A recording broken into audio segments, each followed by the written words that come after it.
Hey gals and guys, this is Michael Ferrari of Cinema de Meep. Welcome to episode 43 of the Retro Movie Love podcast. And I'm joined today with my longtime co-host and good pal, Ben Schur. Say hello, Ben. Woo! Hello! So excited to be back. Yay! We could do a whole episode together. I'm really happy and psyched to do this. It's been a while. This one's kind of long coming, I think. I think we've been talking about doing an episode together, and I know we wanted to talk about this specific topic today. What is it today, Ben? 70s slasher movies.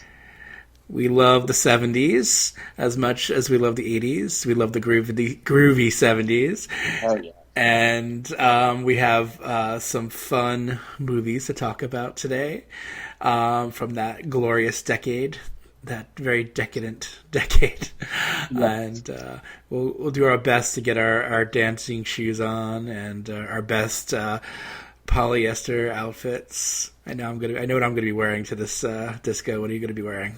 Oh, well, God, I really often wonder what if I had lived in the 70s or 80s. What I really would have dressed like, because I always imagine, I would have been so cool. Like, I either would have been like Richard Gere in American Gigolo, or Deborah Winger in Black Widow, or like if I were in the 70s, I would have been wearing like a fucking in my fantasy, I'm like a woman, I'd be wearing a Halston gown, I don't even know what men, I just love when I see men dress up at Studio 54 with their three-piece suits. That's what I like to imagine I'd be wearing a three-piece suit with like one of those little like gold things over my tie knot, like in like the villains in blaxploitation movies. But I probably would have been wearing pajamas, which is what I'm wearing now, and not going to Studio 54 and watching the Mary Tyler Moore Show at home. That's pretty awesome too. I don't know. I just picture myself wearing like a very big leather jacket, maybe with a fur collar. Oh yeah, I think I could rock that. Maybe a caftan. We'll talk about caftans later for sure in this episode. That's the other. Yeah, realistically, if I weren't wearing pajamas, I might be. If I were going out, if I had to go out, I probably would be wearing a caftan. So we'll get to the 70s soon, guys. But we're going to talk about what we've been watching lately, what we've been buying lately, because you guys know we love to buy movies on Blu-ray, and there've been some great stuff coming out lately, and we've been really happy about this new era of Blu-rays that we're in. So what have you been watching and buying lately? Well, I have to say it really has been like the most like this is the year that like miracles have been taking place. Blu-ray miracles, like that I just can't even believe it. I'll talk about my primary Blu-ray miracle a little bit later. I'm not going to start with it, but like every Blu-ray dream I ever have has been coming true, which has to mean an unmarried woman Criterion is on its way. I've had a few Psychic Laura Mars visions about it. I just have a feeling that that's going to happen. It seems so crazy. I hope so. It's like whole like Me Too moment. It's like the time, and like I feel like it's very in line with the Fox movies that Criterion's released in the past. I used to think it was going to be a Twilight Time title, but I just think they would have released it already if they had it. I don't know. But anyway, that's in my fantasies. So the first movie that I recently bought, I actually got it as a birthday present, and it's actually very appropriate. Happy birthday, by the way. Oh, thank you. It's a lot like this episode. It's called Friendship, Secrets, and Lies. It's a TV movie. Have you ever seen it? No, I haven't seen this. It's Amanda Reyes had heard of it, of course, but like a lot of people I know who you think would have. It's about a group of women who were sorority sisters, and now they're like wealthy women in 1979, and they're forced to reunite when the skeleton of a baby is found in a heating duct in their sorority house, which is being demolished. Jesus. And they have to reconcile with who they've become and try to figure out who killed this baby and why. And it's really amazing. The cast is incredible. It has Loretta Swit, Stella Stevens, Paula Prentice. Oh God, I'm trying to look at their faces. I'm a little out of it today. But you get Tina Louise, of course. Oh, like wow. Every amazing 70s star is in it, and just the outfits. It's just like I was just going crazy the whole time watching this movie. I loved it. It was just one of those movies that you would be happy to have it go on for like 150 hours, and then you still be like, God, that was too short. So I highly recommend it. You should just buy the Warner Archive DVD. It's worth it. Let's see. I know that we were both very excited. Well, I'll talk briefly about the movie I saw in the theater, which is Love, Simon, which I thought was tremendous. You saw that too, right? I did see it, and I loved it. I went in very ambivalent, of course, because I'm like a cat with gay movies or gay people. And I have to say, I've been thinking about this a lot because I loved it. By the end of it, I thought it was the greatest. But I don't think any movie should ever begin with like the main character saying, "I'm just like you," especially when like he's beautiful and like his parents live in a mansion in the suburbs and they're buying him a car and they're Josh Duhamel and Jennifer Garner. Because my first response was, "You're nothing like me. You know nothing about my life." It's just not a smart way to begin a movie. It's very much like some very, very wealthy gay man wrote this script and thought that, of course, everybody will identify with this perfect Hollywood character. And I get it. It's just a movie. It's okay. And John Hughes characters. But the funny thing is, John Hughes characters never said they were just like me, but they somehow, like, I drew that conclusion for myself. And I did not think by the end of the movie that Simon was just like me, but I did identify with the movie a lot. I think it got a lot of being a queer teenager and just being a teenager and the horrors of it and the joys of it, and I thought it was legitimately sweet and romantic and real. It really kind of was authentic about its story and the emotions of its characters. So I loved it. There was, Jason cried. I should tell it on the podcast. But it was great. What did you like about it? For a lot of those reasons. I mean, it does. There's that safeness that you associate with a lot of the John Hughes movies, but at the same time, the movie uses that as a way to get the people in, but then it kind of hits you in these very emotional places and very real places, and it kind of it really wins you over. I called it an absolute crowd pleaser because it really does feel like that.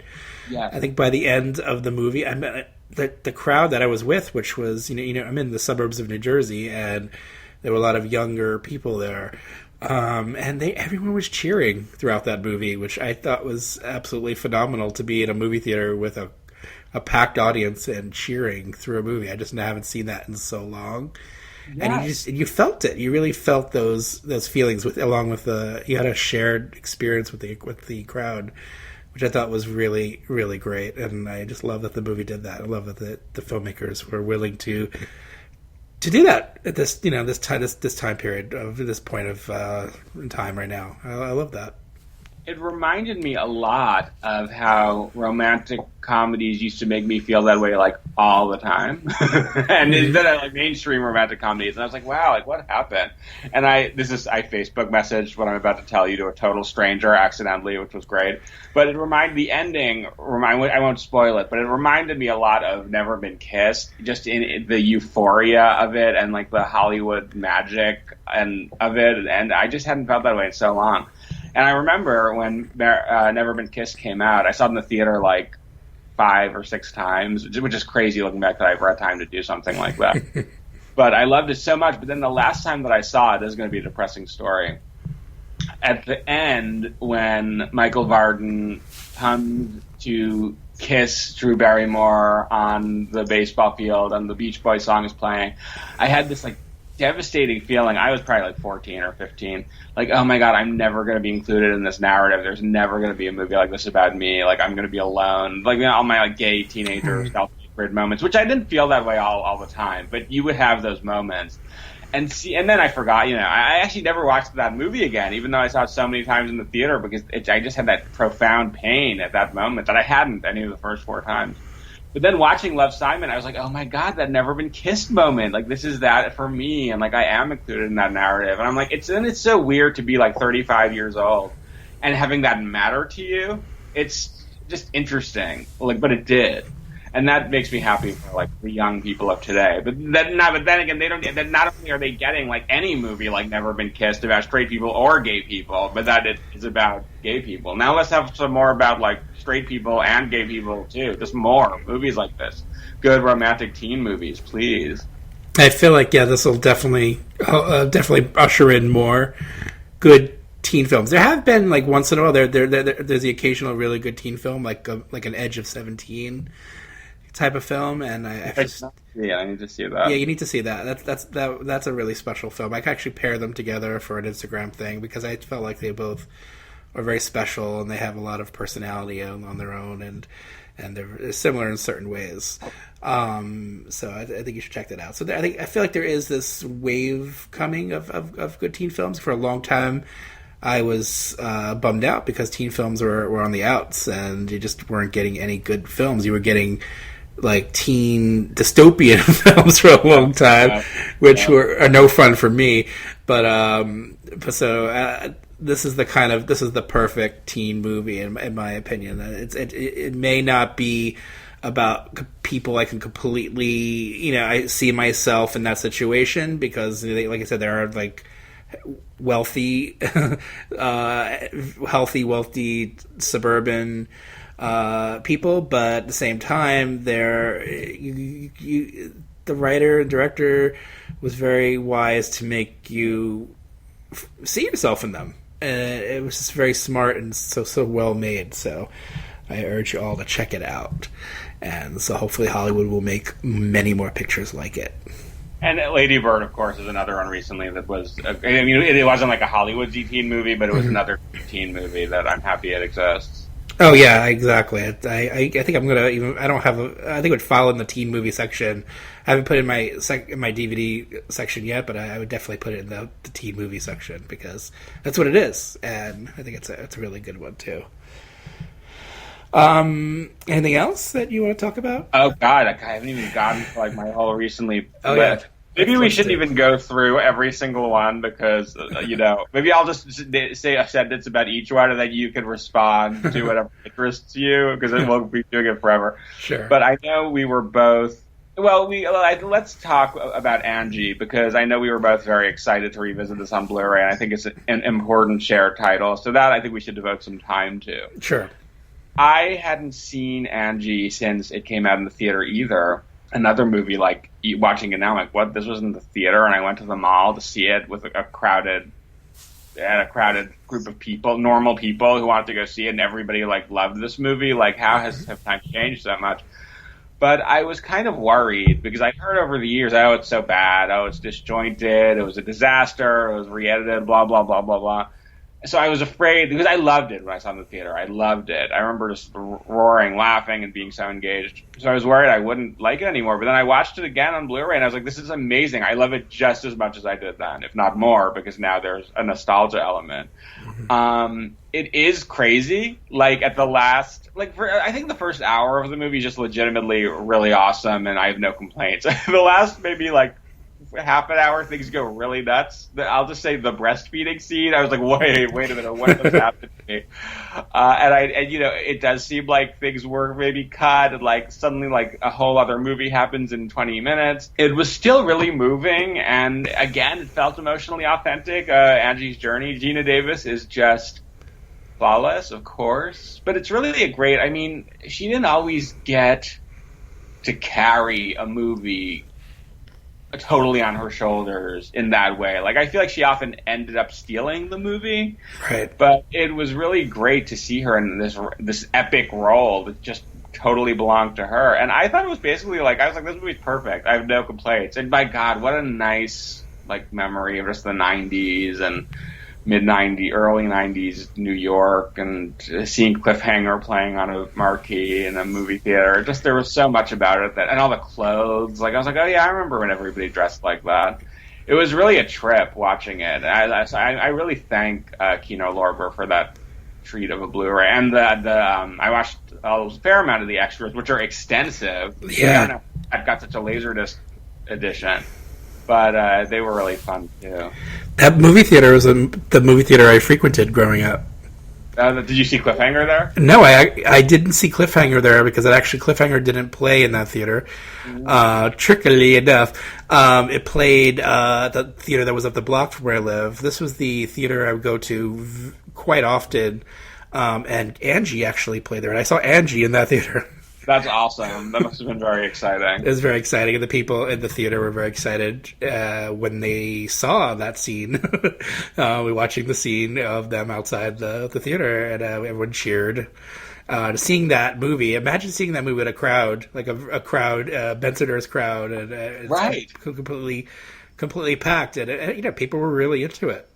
And it's a melodrama. It's not like the movie you would associate with, like, say, like a working class neighborhood just going to see, like, on a casual night. But people were really into it, and I was really into it as well. I love the film. I think I even love it more in the last rewatch from watching it from the Blu-ray, and then of course with all the extras.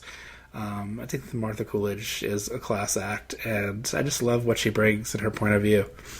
And I loved all the discussion, like, of the costume design, just the immense amount of thought that went into this movie, and it's beautiful. Like, it's beautifully shot. The costumes are really amazing and clever, and it's just God, I'm so sick of movies like that not just being known as, like, the greatest movies ever made by everybody. And someone who lived in Bensonhurst, from when I was 10 up, it's authentic. I mean, I felt like that was one of the very few movies where it felt authentic. It wasn't like the Honeymooners, like, on a stage, Bensonhurst.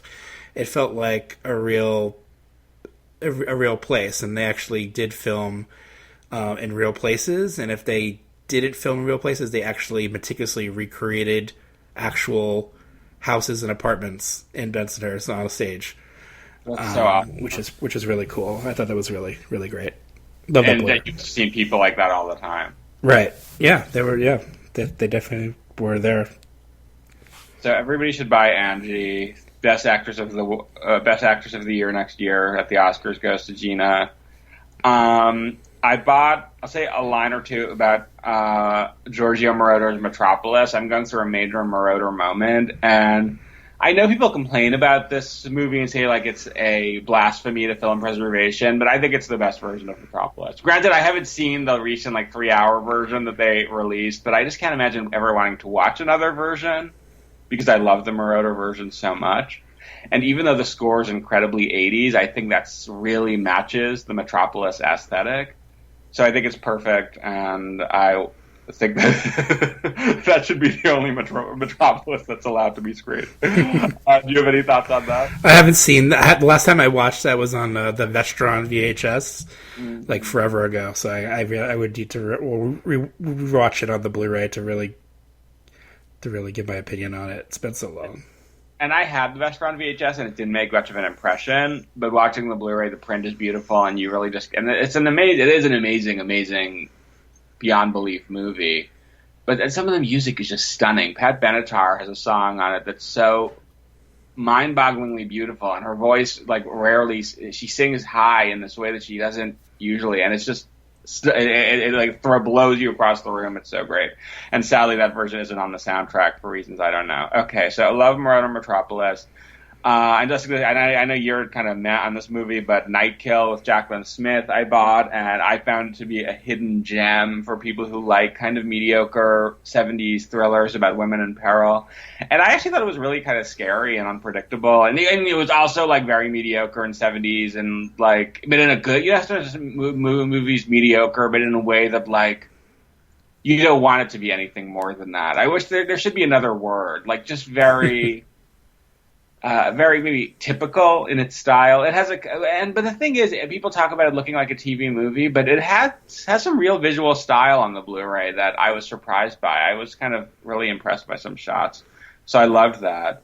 I haven't seen that in a long time, so I probably need to rewatch it. I know it was a really long time ago when I watched it. So, and was it like on VHS tape? It was a VHS tape, so yeah, I'm wondering if time has been kinder to it. It was marketed as such a slasher movie, too, that I wonder if I had rented it on video as a kid, if I would have been like, what the fuck is this? Because it's not a slasher movie at all. It is more like a melodrama with elements of thriller. I think you might like it. If you can track down the Blu-ray transfer, it's totally worth a rewatch. Yeah. An amazing house footage of Arizona in the 70s. Sounds good. So, Basket Case. What were your impressions on the Basket Case Blu-ray?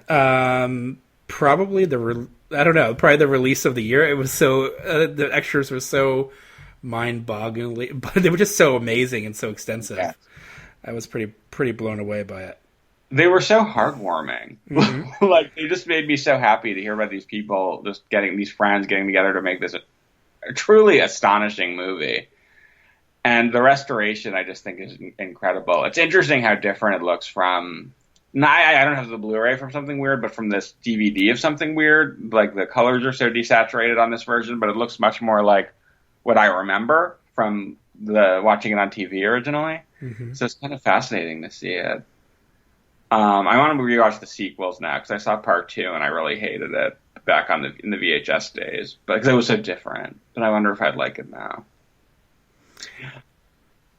And then the last movie, the Blu-ray on my list, is probably going to end up being my Blu-ray of the year, which is, of course, Flowers in the Attic, which I'm very sad that you haven't watched yet. We need to talk about the ending. But, it looks beautiful, and the amount of behind-the-scenes information that they got, it kind of, with the exception, Victoria Tennant and Louise Fletcher obviously weren't interviewed, or Christy Swanson. But other than that, this is everything you ever wanted to know about Flowers in the Attic, but were afraid to ask because you thought nobody would ever tell you. And the people who I really actually want to hear the most from, the set designer, the cinematographer, Christopher Young, the score, the various people who were involved in the different endings, they're all there. The alternate ending is there. I mean, I never thought in my life that I'd see it. A good audio commentary by Kat Ellinger that sort of contextualizes the book and the movie. I just never thought I'd live to see the day where a special edition of Flowers in the Attic came out. So it was like a gift from God, truly. So I can't recommend it enough. Yeah, I can't wait to dig into the extras. I got it just yesterday. And it's a Region B release, so you need a multi-region player. And I have one that works not always. So I need to, and it's also in my the bedroom upstairs, but my bedroom TV is the plasma, my old plasma, so it's gonna look nice on there. I just need to dedicate some time to watch it up there in bed and enjoy. Hopefully, I'm sure I will. I'm sure these extras will be pretty amazing. I'm excited. It confirmed what I always suspected, which is that the people who made this movie were really fucking smart and really fucking talented, and it has a problematic script, and a problematic ending, but there's so much greatness in this movie, and I hope Arrow's Blu-ray will make people know that. I'm disappointed that all the horror websites aren't reviewing it, because I'm like, no, you need to review this movie. It needs to come back into the zeitgeist. Like, hurry up. But maybe they're just taking a long time. Yeah. It did long time for it to ship. Yeah, it did. I mean, yeah, and hopefully there's a region. I mean, no, there is a Region A version of this movie on Blu-ray. That who put it out? Image, was it? Image, well, yeah, a pretty basic Blu-ray of it. So hopefully the North American rights to it will go to Arrow at some point, because we'd love to see it. Everyone to see it. I will say the only flaw and my only heartbreak is that the New World logo, I'm going to prepare you for this, has not been restored to the beginning. It was not gone on the old Blu-ray, and it is still not there, and the MGM logo is there instead, which seems a sin. But it was just like, you have to let it go. Like, because when I got the Image Blu-ray, I was like, I can't enjoy the movie. Like, I can't watch this movie with another logo. It's not acceptable. I truly felt that way. Because Arrow gave us all of these amazing extras, I was like, okay, but I have to now just be an acceptance. Yeah, we can't fault Arrow. They're doing I don't believe in the Lord, but I believe in Arrow, and they're doing Elvira. So we're gonna have a lot to enjoy this year from them, and I'm excited about their epic Last House on the Left Blu-ray too. Last House on the Left and The Addiction, which they just announced, which is amazing. Very excited this year for their stuff. So I watched a TV show that I was very hesitant to watch because it's by a certain writer-producer whose work I don't generally like. It stars two great actresses, and it's called Feud. Oh, thank God you watched it. I watched it, yeah, finally. And like I said, I'm not a big fan of a lot of the Ryan Murphy stuff. I find, I don't know, just doesn't really completely work for me. I think the one show that I enjoyed was Scream Queens, but season 2 only. Yeah, I thought because it was so off the wall and over the top and bonkers, I just really found myself enjoying it. Whereas a lot of his other stuff, the tone is so all over the place that I just can't seem to enjoy it. And I watched the OJ thing and I enjoyed it, but then I got kind of bored like towards the last few episodes. But I have to say that I found myself kind of riveted throughout the whole thing of this show. Was it 10 episodes, whatever it was? Yeah. I was really into it from beginning to end, and I think both actresses, but especially Susan Sarandon, give phenomenal performances that just keep my eyes glued to the screen. And I really got into the story and all the behind the scenes bitchery that happened. I loved how it portrayed Hollywood in that period. So good.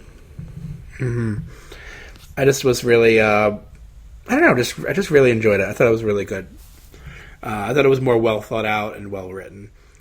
Yeah, I feel like Ryan Murphy should just do like historical things. I just watched the Versace miniseries, which is really complicated and interesting. It's not the slam dunk that Feud is for me, but it's very worthwhile too. It's very disturbing. Tragedy Girls. Have you seen that yet? I'm dying to see that. I was kind of hesitant too this one because I heard it was even the trailer looked very like it could be one of those really obnoxious kind of teen horror movies where the teens are very much on their phones and they're just constantly just being glib and kind of annoying. But I found that it was actually really smartly done.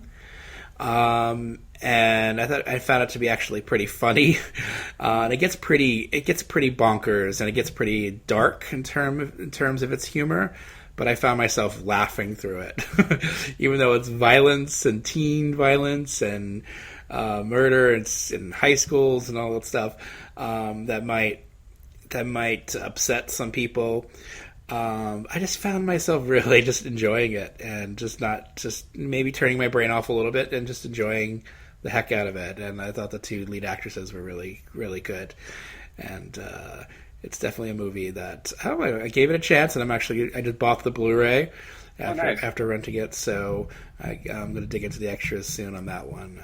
I definitely recommend Tragedy Girls. Give it a shot. I think it's actually a lot smarter than you think it would be. Oh, I totally will. I keep hearing that from people. Also, I rewatched a few older things. I rewatched Valentine on Valentine's Day because I had to. And I like that movie a lot. Hopefully a Blu-ray will come out for that one. It's a lot of fun. Eyes of a Stranger I rewatched because I've been in a slasher movie. That's why we're talking about 70s slashers today. Fun. Got the Blu-ray for Year of the Comet, which is a movie only I like. V.I. Warshawski. There was a new Blu-ray for that one with a director's commentary, which I thought was enlightening. The director pretty much rants about everyone he's worked with in Hollywood, whoever crossed him. Oh. Which is pretty amazing. How does that movie hold up? Because I haven't seen it since it came out. Oh, for some reason that was like a comfort movie when it came out. Like I watched it a lot when it came out on VHS, and I think it holds up nicely. I think Kathleen Turner is a lot of fun in it, and I got that. I wouldn't have mind to see a series of that character in different movies. It was based on a series of novels. That would have been fun. I just think she's great in it. Warner. I didn't realize Warner Archive had put out the Heidi Chronicles Love on it. DVD-R. So I ordered one of those. It came pretty quick, and I watched it. And just I remember really liking it when it came out in the mid '90s. And of course, it's based on the Pulitzer Prize-winning play by Wendy Wasserstein, and it holds up really well. And I thought Jamie Lee Curtis, of course, was pretty great in the role, and a lot of the supporting players too, including Kim Cattrall and I'm sorry. No, I forgot she was in it. Yeah, she's her friend, her best friend, and Tom Hulse, I think, who got a lot of award recognition for that role, was really good too. I thought it was a good. It was a nostalgia movie in '95 because it took place in the '60s, '70s, and then up to the present. But now it's become like a time capsule of mid '90s. That's looking back at that time period, and I really liked it. And then I picked up Blu-rays. I got The Flowers in the Attic, of course. I got some UK Blu-rays. I got that. Happy Birthday to Me. There's a multi-region version of that. It looks great on Blu-ray. It has the alternate audio track with the music. And then also Fright Night. There's a multi-region version from the UK that has the 2.5-hour documentary on Fright Night. Yeah, so that's a killer set too. You just can't believe how much shit there is on that. There's so much on it, and it's a great Blu-ray. Behind the Mask: The Rise of Leslie Vernon. I had picked up that. I hadn't seen it in a long time, so I'm slowly working my way through the extras and hopefully the film soon. Because again, I've been in the slasher mood. The Burbs, Screen Shout Select put out a collector's edition of the Blu-ray for The Burbs, and I picked up that. So I'm happy to own that on Blu-ray now. And then I watched. Let's see. Oh, See No Evil was the other region. Not region 2, but I think it's multi-region. That Mia Farrow. Proto-Slasher from the early '70s. I thought was a really tense film, and I haven't watched yet. I haven't watched any of the extras yet, so I'm excited to open that one up soon and get into it. I have it on DVD, so it's nice. It's nice to have an upgraded version of it. I was always a fan of it. I went to a great creepy '70s movie. Yeah, definitely creepy. I went to the theater. I saw a couple of movies recently. I saw the Strangers sequel. Strangers, what is it? Pray at Night. I call it Strangers 2. And it's not really. It doesn't really feel like a sequel because there's no returning characters other than the idea of these killers stalking this family. And in this one, it's a trailer park. Vacation trailer park, and I found it to be pretty enjoyable. I liked it. I had fun while watching it. There's some really good standout moments in it that stuck with me. I just thought that the location itself, the trailer park location, wasn't very visually dynamic. I just wished it was a bit more. I don't know, something more exciting. I was thinking maybe like an off-season amusement park would have been amazing if they could have done something like that. The trailer park could have been next door to an off-season amusement park, which would have been incredible. Yes, like have a big finale at the amusement park, like the New Kids, right? Mm-hmm. But yeah, so it didn't have that. It lacked a little bit, but there was definitely some nice flourishes in it, and there's a lot of ode to '80s movies in it. With the music, with like film, I guess references like Christine and a few others. You'll see a lot of John Carpenter in it and stuff like that. So it's definitely worth checking out. Not a run to go see, but I definitely enjoyed it. And then I saw Flower, starring Zoe Deutsch, which I really liked. Another good teen movie. Another darkly comic teen movie. So kind of this one goes to some unexpected places. That's what I kind of enjoyed about it. It kind of goes off the rails. I think I mentioned that it goes off the rails thematically and it goes to some strange places. But I kind of like that about it because it it left me like not knowing exactly where it was going. Wasn't sure what to expect when certain things happen in the movie, but it has a really good central performance by Zoe Deutsch, who's definitely like a rising star, and a lot of people have mentioned this is a star-making performance, and I do concur with that. I thought she's really good and magnetic to watch in the movie, and I just really enjoyed it. I just thought it was fun, and also a little bit subversive, which is nice for a teen movie. And I think that's pretty much it. I mean, there were a few other things, but let's get into our 70s slasher movies as we know them. A little bit about why we're doing 70s slashers, other than the obvious. Like, what is special about 70s slashers? Yeah, why? We could have done 80s slashers because we love 80s slashers, but I think maybe we'll probably devote episodes to it, or just talk about. I feel like we do talk about 80s slashers more often. So I think going into the 70s, slashers weren't really. I mean, that phrase wasn't really coined until the popularity of like Halloween and Friday the 13th, obviously. And we're not going to really talk about Halloween, because everyone knows it's the greatest slasher movie ever made, and right. And we know. Nor talk about Black Christmas or Texas Chainsaw, because everyone knows, we get it, we've heard about it. Yeah, and they're on some lists today, and we recognize that they're brilliant and seminal films, but we kind of wanted to do some movies that we really enjoy from that time period, and some movies that you could really see the beginnings of the slasher genre and the slasher cycle that really began after Halloween. You could see the beginnings of that. Some people call them Proto-Slashers. Some of them are just movies with slasher elements. There's a couple of movies on our list that are just that have elements of it that are not full-on slasher movies. I just enjoy that cat and mouse quality of slasher movies. I enjoy the idea of a hidden killer, or someone whose motivations you're not quite clear of, or just the idea of, I don't know, just the mystery of it. And a lot of slashers and come from like literature, and like you'll see the roots of that in like Agatha Christie and so on, and stuff even before that. But I've always enjoyed them, and just a lot of them are comfort food, and so I go back to a lot of these movies pretty often. And I would say the ones that I'm going to talk about today are movies that I definitely go back to a lot. I'm going to try to mention some titles that I think need to, movies that need to be talked about more often, but also some things that you might recognize as well.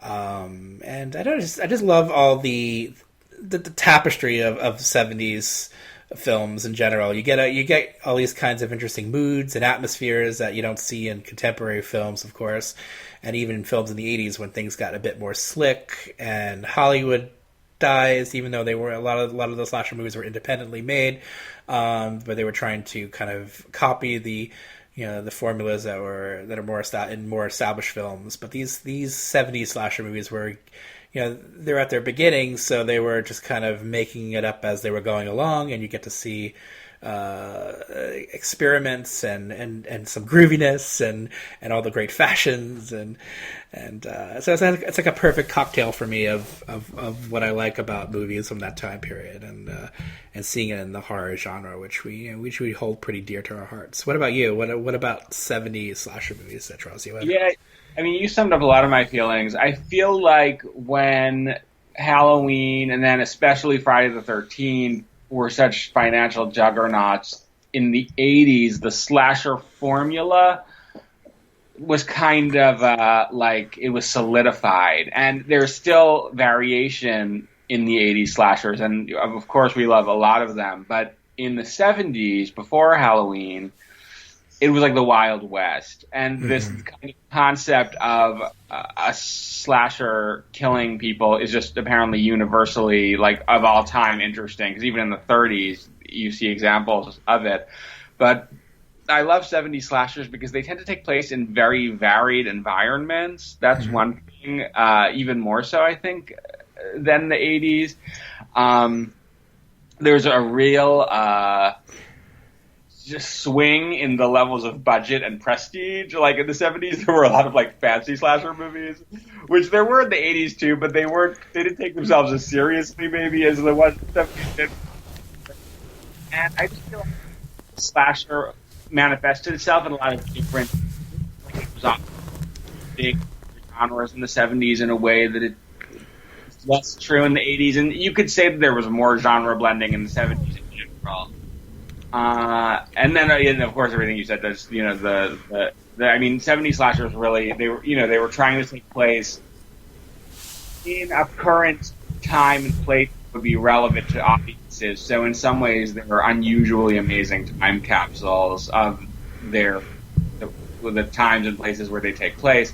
But there's crazy shit happening in all of them. There's this great combination of like 70s documentary footage with crazy ass shit being shot among it. So I love it. It's so much. I mean, looking at my list is such a treasure trove of greatness.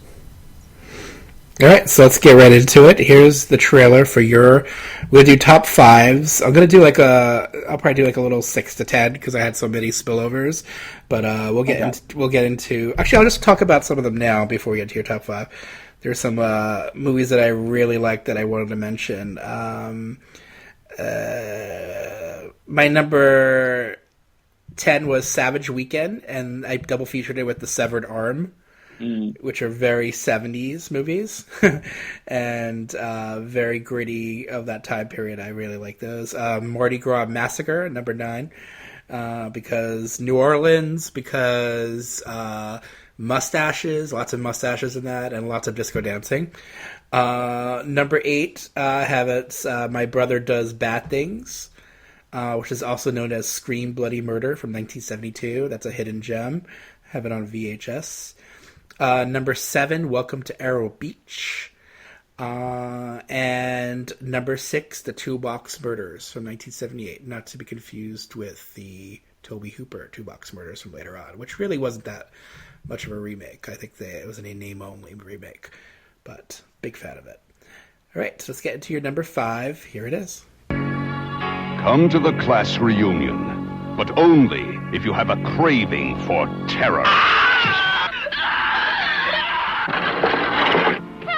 For nothing is more terrifying than a party given by the Redeemer. 6 people singled out and chosen for a very special reason. No matter where you turn, he is there.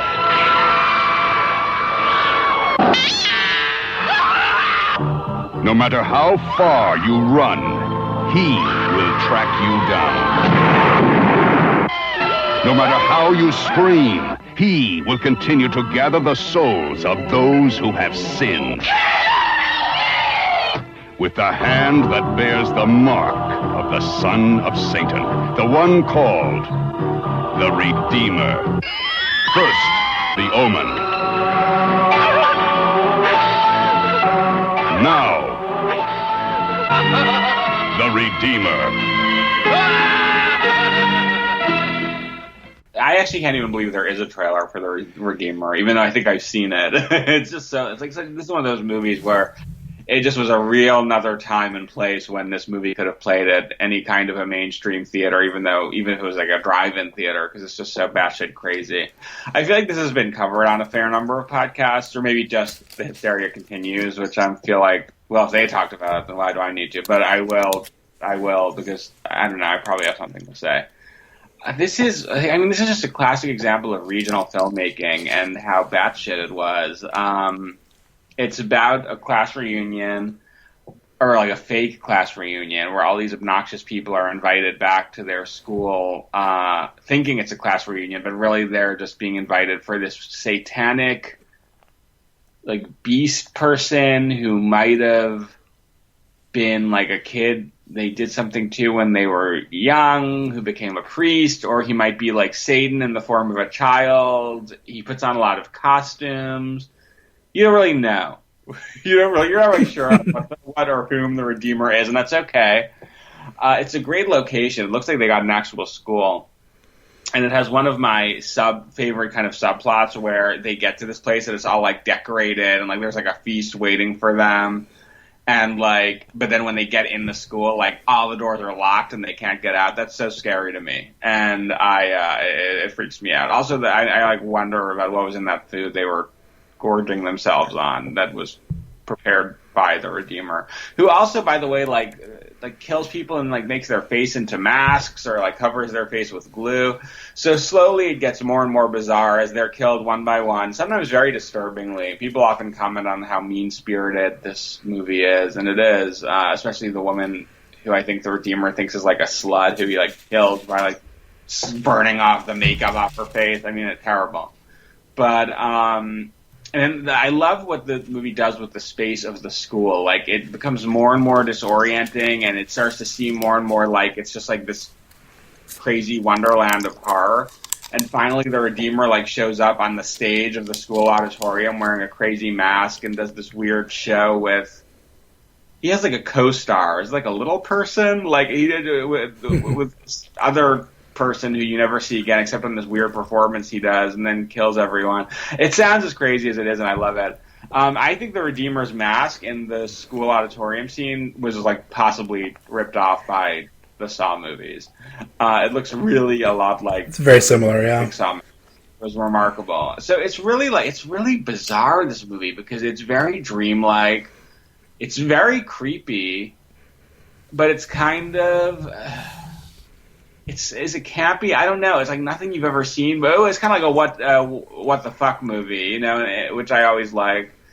I don't know. It's haunting and pleasurable in a lot of different ways. So I'm a big fan of this movie, and it just is everything I love about regional filmmaking. So what about you? I've actually been a fan of this movie for a long time. I had it on the big Continental VHS when it was known as the Class Reunion Massacre. So I always knew it as that title. I wasn't as familiar with it as Redeemer. I had a roommate who liked really creepy movies, and he introduced me to it. Then he also told me that it was like a Redeemer. It was also known as Redeemer. And I watched it a lot, and I just thought it was very. It transported me to a place that I wasn't quite sure I wanted to be in. Yeah. But, or at least not for a very long time. Like, I was good at it, the 90 minutes or whatever it is. And then when I was done, I'm like, okay, I don't need to be there again for a while. But I just found myself, when I was in the 90 whatever minutes, to be kind of like in a trance. I mean, it puts me in a weird place, like a very 70s, but also because it opens the way it does with this boy coming out of the lake, and then he gets an extra thumb. There's some biblical tones to it. It's just very bizarre and like you said, very what the fuck. But it just puts me in this weird trance that I kind of like being in for that time period. And it gets like you said, it gets very. I guess it gets very transgressive and it gets very mean-spirited, but not in a way that turns me off. I agree with that. Because sometimes, when movies really mean-spirited, I will just disengage and just not want to watch it. I feel like a lot of the movies in the torture porn genre, like that came later, were like that. Or even in the 70s, there were movies that were very mean-spirited and didn't have much going on. But this is one of the ones that does have a lot going on because they're trying to say things that I'm not quite sure what they're trying to say, but I know they're there. And then this very interesting performance by this killer who's, like you said, taking on these different costumes and different roles, and he's in different scenes and he plays different characters. So you're never quite sure what his motivations are. It's never resolved. But that's what I kind of liked about it. I just wasn't quite sure, but I knew it was something that I was really into and really dug from the beginning, from the first initial viewing. And I kind of still feel that way now that it's on Blu-ray from Code Red. I just still feel that way. I still really enjoyed it. The print's a bit scratchy. on the Code Red Blu-ray, but it's, this is the kind of movie, like, this is the best we're going to probably get.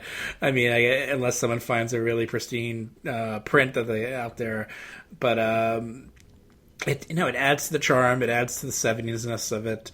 And there's not a lot of, there's some good performances, but not a lot of memorable performances. There's some actors are not so great. It's a mixture, but that's it's very true of a lot of regional filmmaking, very true of movies of the time period. So it's kind of going to be a mixed bag. So people who are looking for, good acting in slasher movies, I don't know why you're listening because you're not gonna find that generally.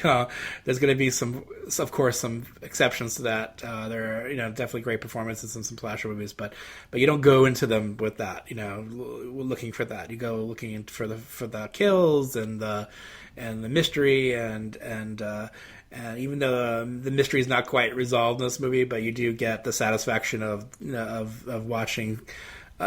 It's very true to that slasher formula of killing off characters one by one. They get isolated. They run off and when they shouldn't be running off, and doing stupid things and getting killed off. But and taking it to that, like I said, that transgressive level because they're being killed off for sins that so-called sins. I don't know. I just really dig it. I just think it's a good time capsule movie and definitely a movie to show someone to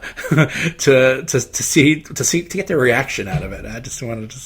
I kind of like to test people. It's one of those 70s movies like Island of Death, which is completely bonkers and out there that I like to show people to see what they think of after watching it. So I really, really enjoyed it. I'm glad you picked it. Have you ever watched it with Joyce? Oh yeah, we watched it when I watched it for the podcast. We watched it for the podcast. I watched it with Joyce, and she was into it. She likes it? Oh, that's so funny. Let me ask you, because one of my friends was saying that the old Continental VHS actually had much more saturated color. Do you remember that? Because I was wondering if I needed to get that to see a different version. I think it did have more. I felt like it felt a little different for me this time, and I feel like the Code Red Blu-ray is choppy in its editing. I don't remember. Yes. I don't remember the editing being so choppy in the VHS version that I saw. My friend said that same thing, that the ends of the cuts were less jarring. Yeah, it just felt like things were like kind of a little bit all over the place in terms of the editing, and I definitely don't remember that. So I was a little surprised by that when I saw it, but I forgave it that because I just wanted to watch it for the first time on Blu-ray, and but I did hold on to my VHS tape, so I should rewatch that and see what the differences are, if there's footage and stuff that's missing. With Code-Red, you never know. You never know what you're going to get. And a lot of it's like, it is based off of prints that they find, and it's like movies that are pretty obscure, so it's not everyone's going to have the best possible version of these movies. So it's thankful it's out there in some form. Yeah, totally agree. I also think that I don't know, is this a movie about a really failed musical theater performer who's getting his revenge? I don't know. some interesting. Well, I love how nobody knows if it's anti. If it's Christian propaganda, or if it's a scathing commentary on religious fanaticism, or if the main character is a weird religious person or a failed drama student. Nobody knows. Nobody knows what's going on. It's a lot of questions, which is a very true of a lot of 70s movies, and nothing's easily answered.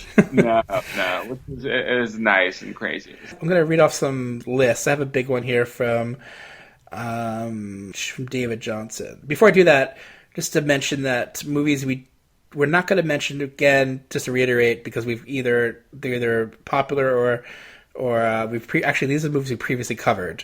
So Black Christmas we previously covered, and Halloween, Hills Have Eyes, Devil Times 5, Home for the Holidays, Last House on the Left, Silent Night, Bloody Night, Sisters, and Who Slew Auntie Roo are all movies we covered before. So if you're looking for discussion on those titles, look in past podcasts. We talked about those titles. My pal David Johnson, he sent me a list. Here it is. Black Christmas, Halloween, and Tourist Trap will undoubtedly be well discussed here, as they should be. Black Christmas is not only my favorite horror film of the 70s, but possibly my favorite of all time. But here's my top 5, excluding the heavy hitters. Number 5, Dr. Death, Seeker of Souls. A perfect bridge of the gothic horrors of the 40s through 60s and the proto-slashers of the 70s. Extremely fun performance from John Considine as the titular doctor. Number 4, Private Parts. A compelling mix of sleaze and fun. Leaves you wondering what twisted yet brilliant mind dreamed this up. That answer being Paul Bartel, of course. Number 3, Beyond the Valley of the Dolls. Or at least the last 15 minutes. I'm fascinated that Roger Ebert was so adamantly against the slasher genre when he himself is complicit in writing one. Although the slasher-esque turn here is undoubtedly inspired by the Manson murders, as so much of the genre around the time was. Number 2, Deranged. Parts of this movie are genuinely terrifying, even rivaling Texas Chainsaw Massacre. The scene where Mary goes in the house is the stuff of nightmares, and Sally's ordeal is harrowing. The sole weak link here is Miriam Waldman as the over-the-top psychic, who is also the sole weak link in Black Christmas as the lush house mother. Controversial, I would say. Strange fit in 2 otherwise flawless horror films, although I'm sure she was a lovely person. However, she would have been perfect as a resident in Paul Bartel's Hotel of Horrors in Private Parts. Number 1, The Roommates. This had never received a home video release before MPI Gorgon Video released their beautiful Blu-ray in 2015, paired with A Woman for All Men. The movie follows 5 strong independent women spending a groovy summer vacationing and working in Lake Arrowhead.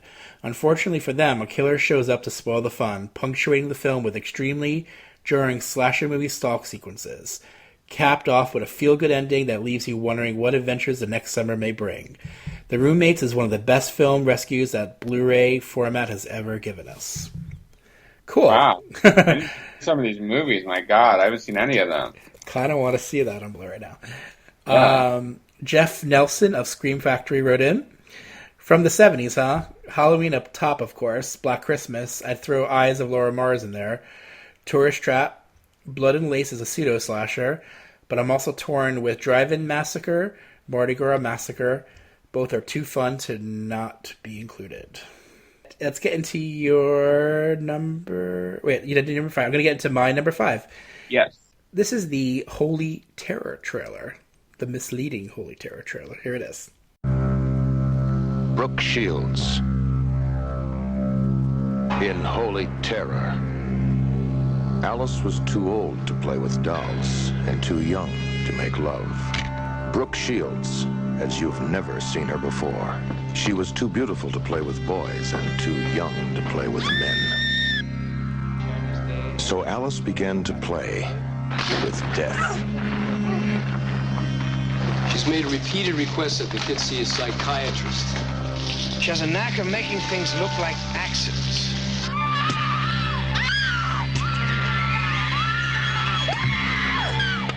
It's dead! It's dead! He tried to kill me! No more dolls, no more toys. Alice only plays with bodies.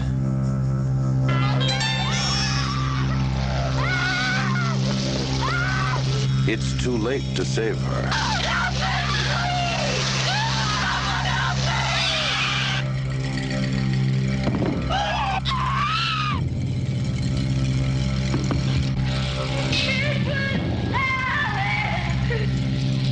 A story of unnatural love and unnatural death.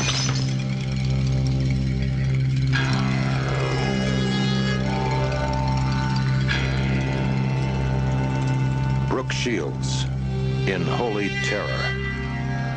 It's too late for prayers. Okay, so that's Holy Terror, which we know as Alice, Sweet Alice. when they re-released the film in 1981, they sold it on the strength of Brooke Shields' popularity, of course. But before that, the movie was initially released in November of 1976, and Brooke Shields wasn't quite yet a phenomenon to sell a movie on, especially since her performance is so minor in the film. She is in the film. She has a sister who may or may not be a killer in this movie. There's many red herrings in this one, and I like movies when they really embrace their surroundings, really embrace their atmosphere, and kind of have some interesting things to say. And I feel like Alice, Sweet Alice is definitely one of those movies of the 70s that does that really, really well. It's shot in Paterson, New Jersey, and you really do feel Paterson, New Jersey in this movie, which is a town in New Jersey that struggled financially for a long time, and you could feel the grittiness of coming through in the scenes of this very Catholic family, and of course a string of murders that happen with try not to reveal too much about it with who dies and who lives, but people start dying off in pretty gruesome ways, and a lot of the fingers point to Alice. I haven't seen this one in a while. I recently tried rewatching it on Amazon Prime, and the print wasn't so great, so I think it's definitely a Blu-ray.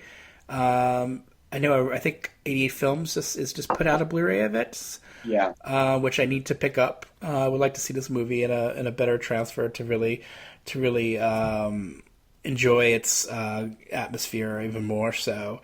But I just really, really liked it. I liked just the vibe of it, and a lot of people have called it an ode to giallo films. I think the director himself has said that he wasn't really watching giallo films, so he didn't really he wasn't trying to imitate them. This is kind of what happened. He was more inspired by art and literature, and you kind of see that in the film. You kind of see where he's coming from, and it's a period movie. It's set in the 60s.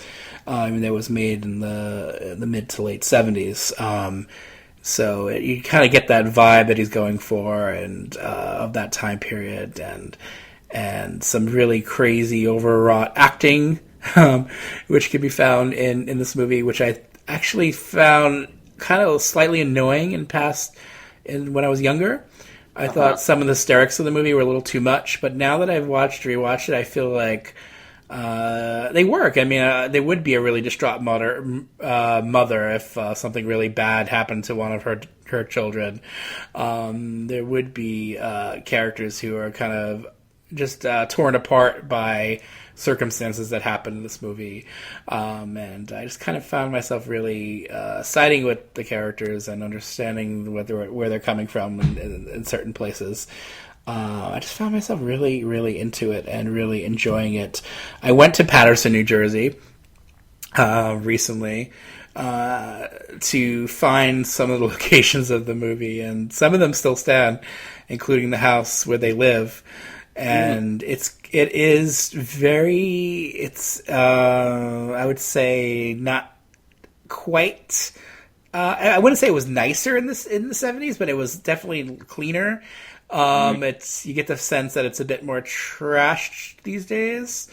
Paterson itself has definitely seen better days. Even in the 70s, I've probably seen those days were better. I feel like it's been hit pretty hard in terms of finances, and it hasn't really recovered, as there's a lot of empty warehouses and just torn down buildings that never really were reconstructed. And my wife and my son went into one of those abandoned buildings. Oh my God, that's so brave. Because they took a wrong turn. They wanted to see the waterfall that Paterson has. This really cool waterfall, but they took a wrong turn and they ended up in a warehouse, an empty, abandoned warehouse. And there's a scene in the movie where they go into the empty, abandoned warehouse where the kids run around and play and get into all kinds of trouble, and you just feel that vibe in the streets of Patterson as you do in the movie, and I thought that the movie definitely captured that really well. The director, I think, was on the board of there for trying to restore some of the buildings and trying to preserve them, landmarked buildings, and I think he has a deep affection for that town, or he did, and it kind of comes through, and I just really, really dug it, and I just thought it's really a really creepy film. I mean, getting into the actual slasher part of it, yes, this is something you will remember. You will remember the masked killer. You will remember the raincoat. You will remember, which was definitely inspired by Don't Look Now. Mm-hmm. This one, a yellow slicker. And that creepy mask. What is it about 70s and creepy masks? I mean, they did them really well. And yeah, and you can see that in the Stranger's masks. You can see that here. You see the inspirations from even still in modern movies from these movies in the past. They just really struck a chord with certain filmmakers, and they're still inspiring people. What are your thoughts on Alice, Sweet Alice? I've only seen Alice, Sweet Alice twice in my life because it is to me one of the most unsettling horror movies ever. I love it. I think it's great. And I totally agree with you that a big part of what makes it unsettling is that depressing, gray, rainy New Jersey vibe.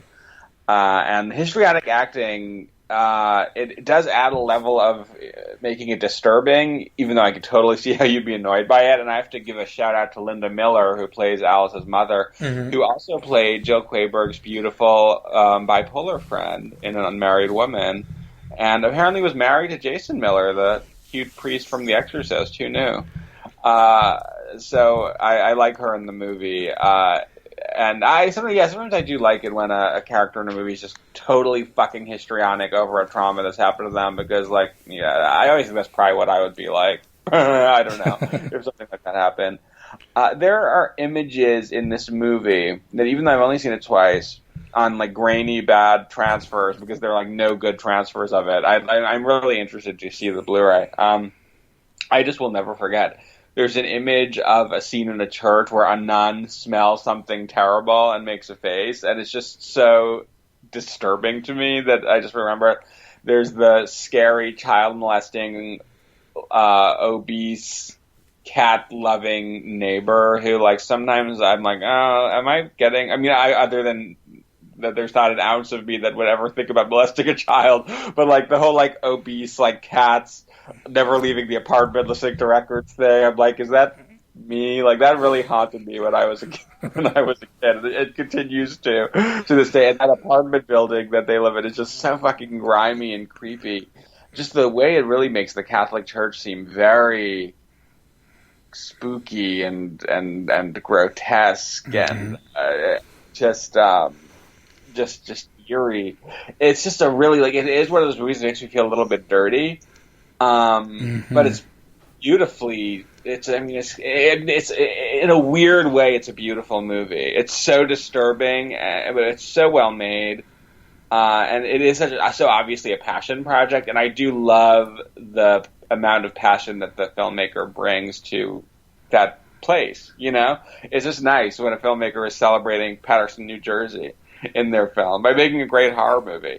So I really want to pick up that 88 Films Blu-ray. I don't think it has any extra features, which is kind of sad, because this is one of those movies where you're just dying to hear anything you can about it. Partly to make it less real, Right. And I feel like it's a movie that would benefit greatly in terms of I think a younger generation would definitely see where a lot of movies were influenced because of this movie.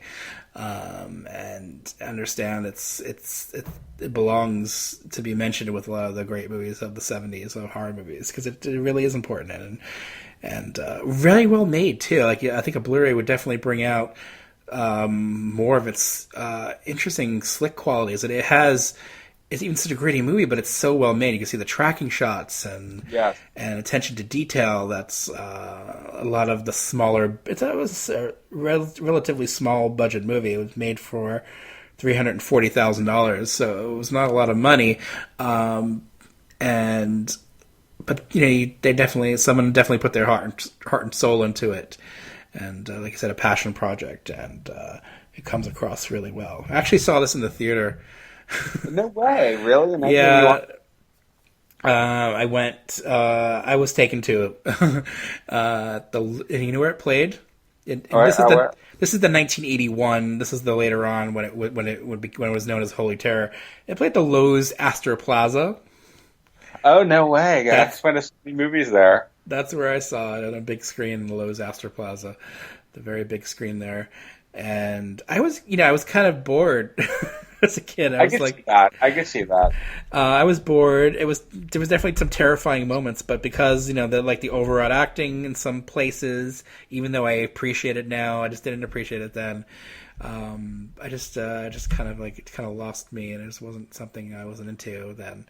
I just wanted to see. I don't know what was playing at the time, but it was probably something more in line with what I was into at that time. Who took you to see it? Your grandmother? That one I saw with maybe my dad.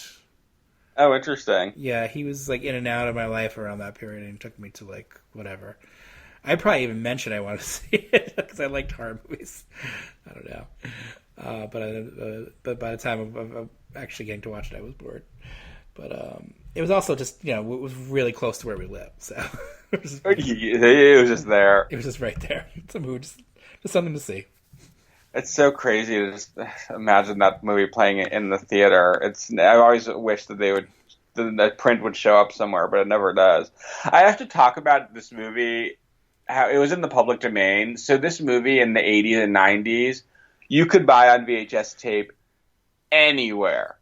Do you remember this? Everywhere you would go, they would sell VHS tapes, like Woolworth. The Woolworth in Delmar, New York, always had a copy of Alice, Sweet Alice in the bargain bin. Like, anytime you go to a flea market, anytime you'd go anywhere that had them, they were budget copies of Alice, Sweet Alice, and a million different covers, because they were all, just like, every public domain company at that time was releasing it. That's right. That and, like, Night of the Living Dead, of course. It was everywhere. Yeah. Totally, yes. And I always wanted to be like, then that's why I saw it, because I was like, what is this movie that's everywhere? And the cover was really creepy.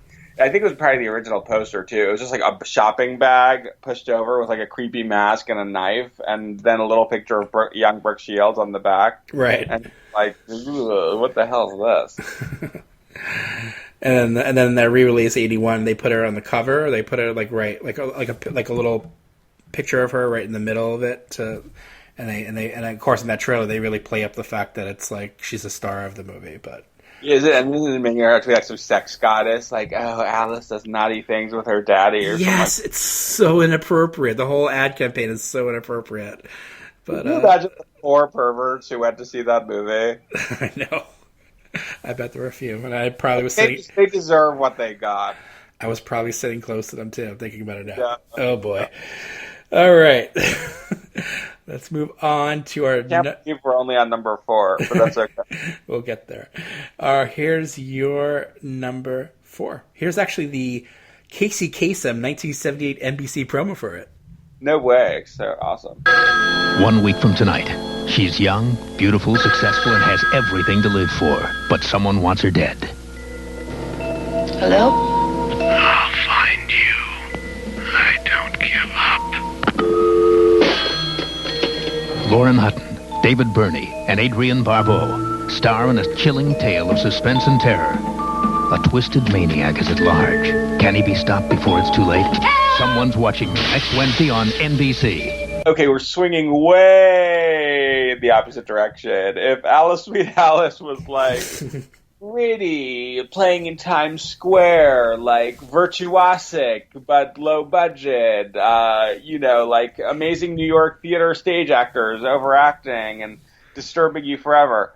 Someone's Watching Me is like glamorous TV movie, slick, like just John Carpenter, showing that he knew how to make a slick movie right out of the gate before Halloween, starring Lauren Hutton and Adrienne Barbeau. And it's just everything I love about 70s TV movies, because I feel like 70s TV movies really showed like upper middle class LA in a way that maybe 70s feature films didn't. Mm-hmm. Probably just because they were all shot here on the cheap. So you get like lots of like fabulous like skyscrapers and condominiums and lots of good apartment porn in 70s TV movies. Lots of like sophisticated older women.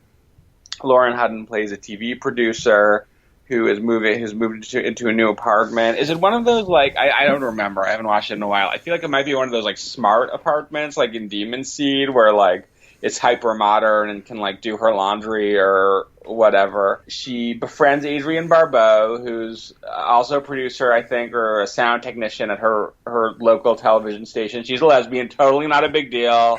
Like, it's like, oh, Lauren Hutton's like, great, you're a lesbian. Like, let's talk about dating. And I'm just like, that's fucking awesome. It's like the most progressive depiction of a lesbian in the 70s. And Adrienne Barbeau's like, yeah, I'm a lesbian. I'm fucking fabulous. And I'm gorgeous. And I'm Adrienne Barbeau. And everybody should just, worship me. So I'm really proud of that whenever I watch it. And proud of Adrienne Barbeau for just being so cool. And then there's some horror thing. Like, who cares? Like, it's an apartment. She's an independent woman. It's fabulous. She goes to the hotel that was on It's a Living. The It's a Living theme. It's the Roosevelt, maybe. It's this famous hotel in LA. It's these three giant cylinder buildings, and it looks so 70s. Although I think maybe it was from the 60s. And she goes on a date there or something, which I love. But then there's also a killer, aside from all the important. Who's watching her from another apartment building and stalking her, and maybe possibly like utilizing her apartment's like evil computer system. I might be totally making that aspect up, but I feel like there's something about technology and modernity being dangerous. There are a lot of good. The building, her apartment's fabulous, very modern and white, and lots of like great 70s TV movie furniture. But the building itself is creepy. And I feel like there are a lot of good scenes of her, like, running in the laundry room and just and in the garage, being stalked by this killer. And Adrienne Barbeau has to help her. Like, it's like a remake of Rear Window. Mm-hmm. And it's great. I mean, it's just great. It's just a movie that puts me into a time and place that I just want to be in. And I working on this, I don't know, some of you probably know, I'm working on this TV show now, producing it. And it just makes me so happy because I feel like I'm Lauren Hutton like every day, like just doing. I feel like I'm Mary Richards and Lauren Hutton and like every woman of the 70s who I need to be. So someone's watching me who's taken on even more profound meaning. So I love it. A huge fan. What about you? I've been a fan of this movie for a while. I think it just it hits all those fun TV movie buttons for me. Of that time period. It just, you get a good actor or someone who's very interesting to watch. Because I think, Lauren Hutton did take some hits for not being, the best actress of her generation, but I think she's actually pretty solid in the movie. So I think those hits were unfair. And I think she was especially engaging in a lot of movies in the 80s, like in something like Once Bitten. I think that she elevates that movie too. She makes it really special. I just find her really interesting to watch, and she's quite an interesting character too. One thing about John Carpenter that he doesn't get a lot of credit for is him making very strong and independent and fierce women he puts them in his movies and gives them interesting things to do, and she comes across like having a very interesting. She just has a good personality, someone you want to spend time with. You can see why like Adrienne Barbeau bonds with her pretty quickly, and I like their rapport. I like their friendship. I kind of wished it stayed through the entire movie without giving too much away. I just thought I just liked seeing them. I even see them in a spin-off sitcom together. I think that would have been great. Like amazing. They moved from the building to another apartment building, a smaller apartment building, maybe this time that wasn't as modern and have technology that might fail them, and maybe not a killer, maybe like a Jack Tripper type character. Yes, as a foil. I don't know. I just really dug that. Like you mentioned, that Adrienne Barbeau's character is a lesbian, and it's not really not an issue in the movie. It's not. It doesn't become an issue movie at all in any way. It's it's a fun thriller. It's a fun Hitchcock pastiche, and just Carpenter just exploring his natural talent as a filmmaker, and on the small screen he did it really well on the small screen as well as he did on the big screen. He made the Elvis movie, and later on he did Body Bags for Showtime, I think it was. So he was someone who can express himself in different ways, in different formats, and I like what he did here, and I've just been a fan of it. And I'm glad it's on DVD. Unfortunately, my DVD became a victim of disc rot. The dreaded disc rot, which happens apparently to certain dual-layered DVDs. Some people have reported in that Twisted Terror collection that Warner Bros. Put out, The Hand, Oliver Stone's horror movie The Hand, has that issue. Unfortunately, my Hand DVD is fine. Did you check yours? Did you have it? I don't have the Hand. Oh, I do have the Hand, yeah, but I've never checked it. So I don't even want to know. Check your Hand. So I had to buy it while watching this movie. It froze, and I had to take it out. It just doesn't play at all. So I had to buy another copy, and fortunately that copy worked. And I don't know if it's ever going to make it to a Blu-ray since it's a TV movie, and there has been some backlash against TV movies on Blu-ray because some people have reported they don't sell very well. I don't know why, because if they're releasing it on DVD and from Warner Brothers, and if it's a John Carpenter TV movie, there's people who are interested in it, and people who would probably buy it on Blu-ray, especially since it's coming from him. And I think there are some really solid TV movies. I was talking about this today, like Don't Go to Sleep needs to be on Blu-ray, and The Haunted, and movies like that. Just some seminal TV movies from the 70s, 80s, and even the 90s that really need a release of some kind so they don't get forgotten. I mean, luckily we have people like Amanda Reyes who's helping people to remember some of these movies, or to bring them to light, and with her book and her podcast, and it's a great podcast. I always listen to it. I love it.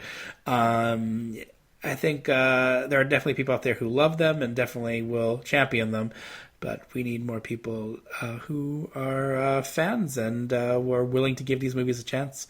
A movie like a Carpenter movie, though, is a bit easier for people to digest, and I think those people who do like Carpenter will enjoy this one. I think those people who like movies that are like a Junior Rear Window will enjoy it. I just always have a fun time on watching it, and always like Lauren Hutton. So glad you picked it. It's fun.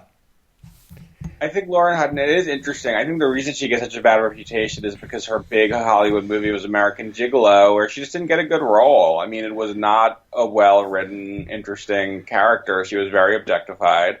But right. You're totally right that when she has the right screenwriter and director like this, or like the masterpiece Once Bitten, she's great. I have no criticism at all. Yeah, I feel the same way, and I like that we have Lauren Hutton, and then we have someone else who I also associate with glamorous 70s later on in our podcast. It's not the slasher movie without glamour. Exactly. All right. Before I get into my number 4, I wanted to mention a couple of more titles that need to be mentioned that I didn't pick today. Why isn't this on Blu-ray or even DVD? I don't know. The House by the Lake, a.k.a. Death Weekend. Is that with Brenda Vaccaro? Brenda Vaccaro. Oh, I thought someone had released that. That's interesting. Never released. Don't know why. Great Canadian thriller, horror movie. I would even call it a horror movie. And it has some slasher leanings, so it needs to be on Blu-ray. Please, someone release it. Some more movies I really liked: Axe, Blood and Lace, Carnival of Blood, Criminally Insane, Dear Dead Delilah, Deranged, Don't Look in the Basement, Don't Open the Door, Horror High, I Dismember Mama, Keep My Grave Open, The Killing Kind, The Love Butcher, Massacre at Central High, Poor White Trash 2, which is also known as Scum of the Earth, Private Parts, which someone mentioned, Raw Meat, aka Deathline, Scream Bloody Murder from 1973. There's actually 2 Scream Bloody Murders that are like. Sisters of Death, which I think you're a big fan of too, right? Yes, I love Sisters of Death. That's a movie that I'd love to see available on a good print, which it's very elusive. I think VCI put it out as a double feature DVD with something, but it needs to be. I think Scream Bloody Murder maybe might have been with that. Yeah. Sometimes Aunt Martha Does Dreadful Things, Sweet Kill, which is also known as The Arousers, which was directed by Curtis Hanson. It was one of those psycho slashers. I think it was from 1970, really early in the decade. I think Shout Factory had put out a blue DVD of it, but it went out of print maybe.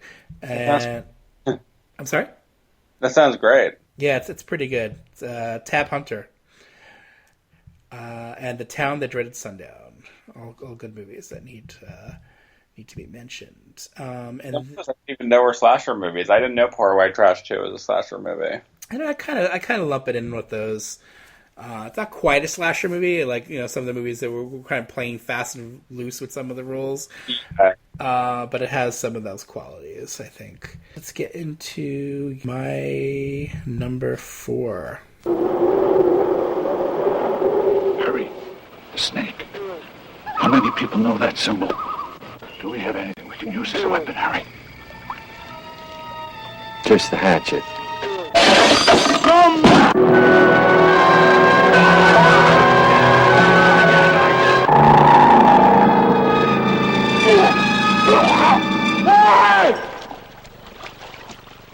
What is it happening to us?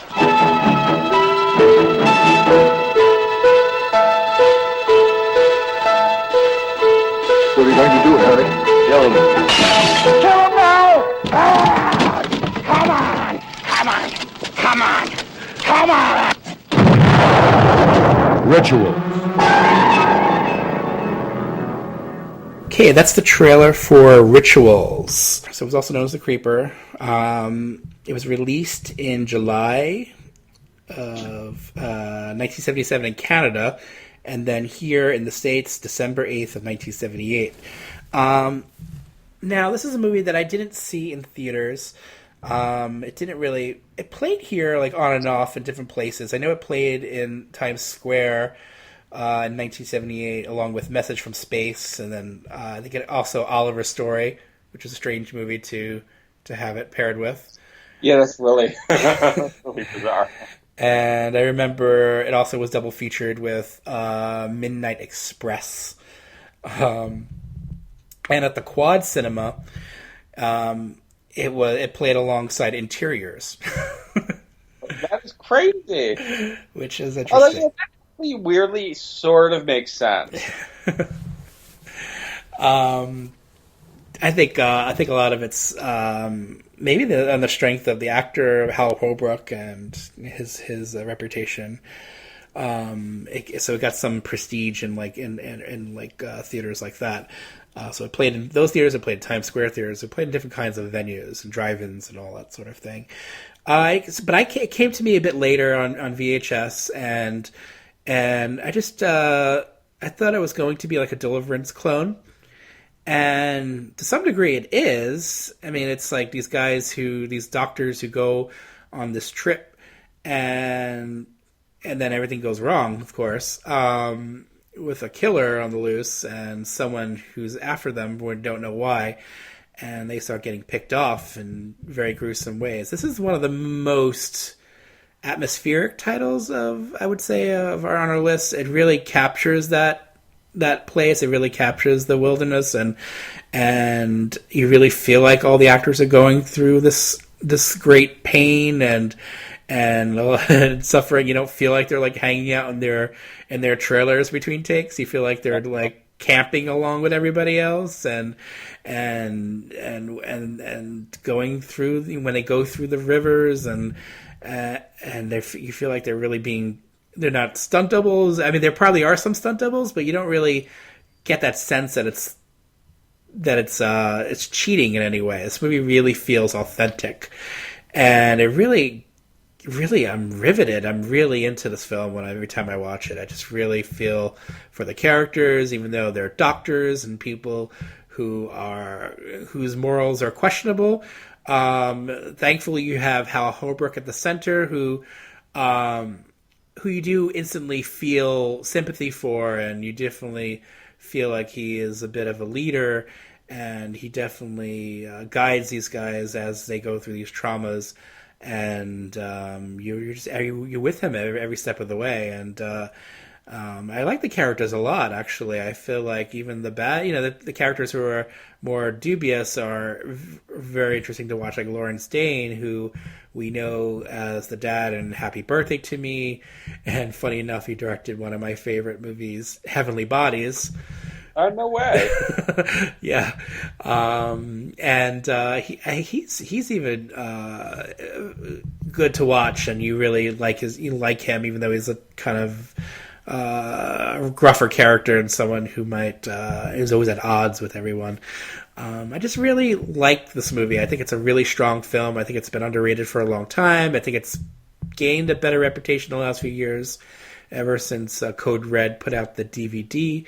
Hopefully they will put out a Blu-ray, or someone puts out a Blu-ray of it, because it really needs that better print to really demonstrate how much of the atmosphere this movie catches, and how much it's presented on the screen in a way that makes you feel a lot, and you feel every bit of torture and pain that they go through, and I really love that about it. And in some ways, I even prefer it to movies like Deliverance, because it has that horror element that Deliverance might not have. It has that slasher element of these guys getting killed off, and that Deliverance doesn't have, and some other movies like Deliverance don't have.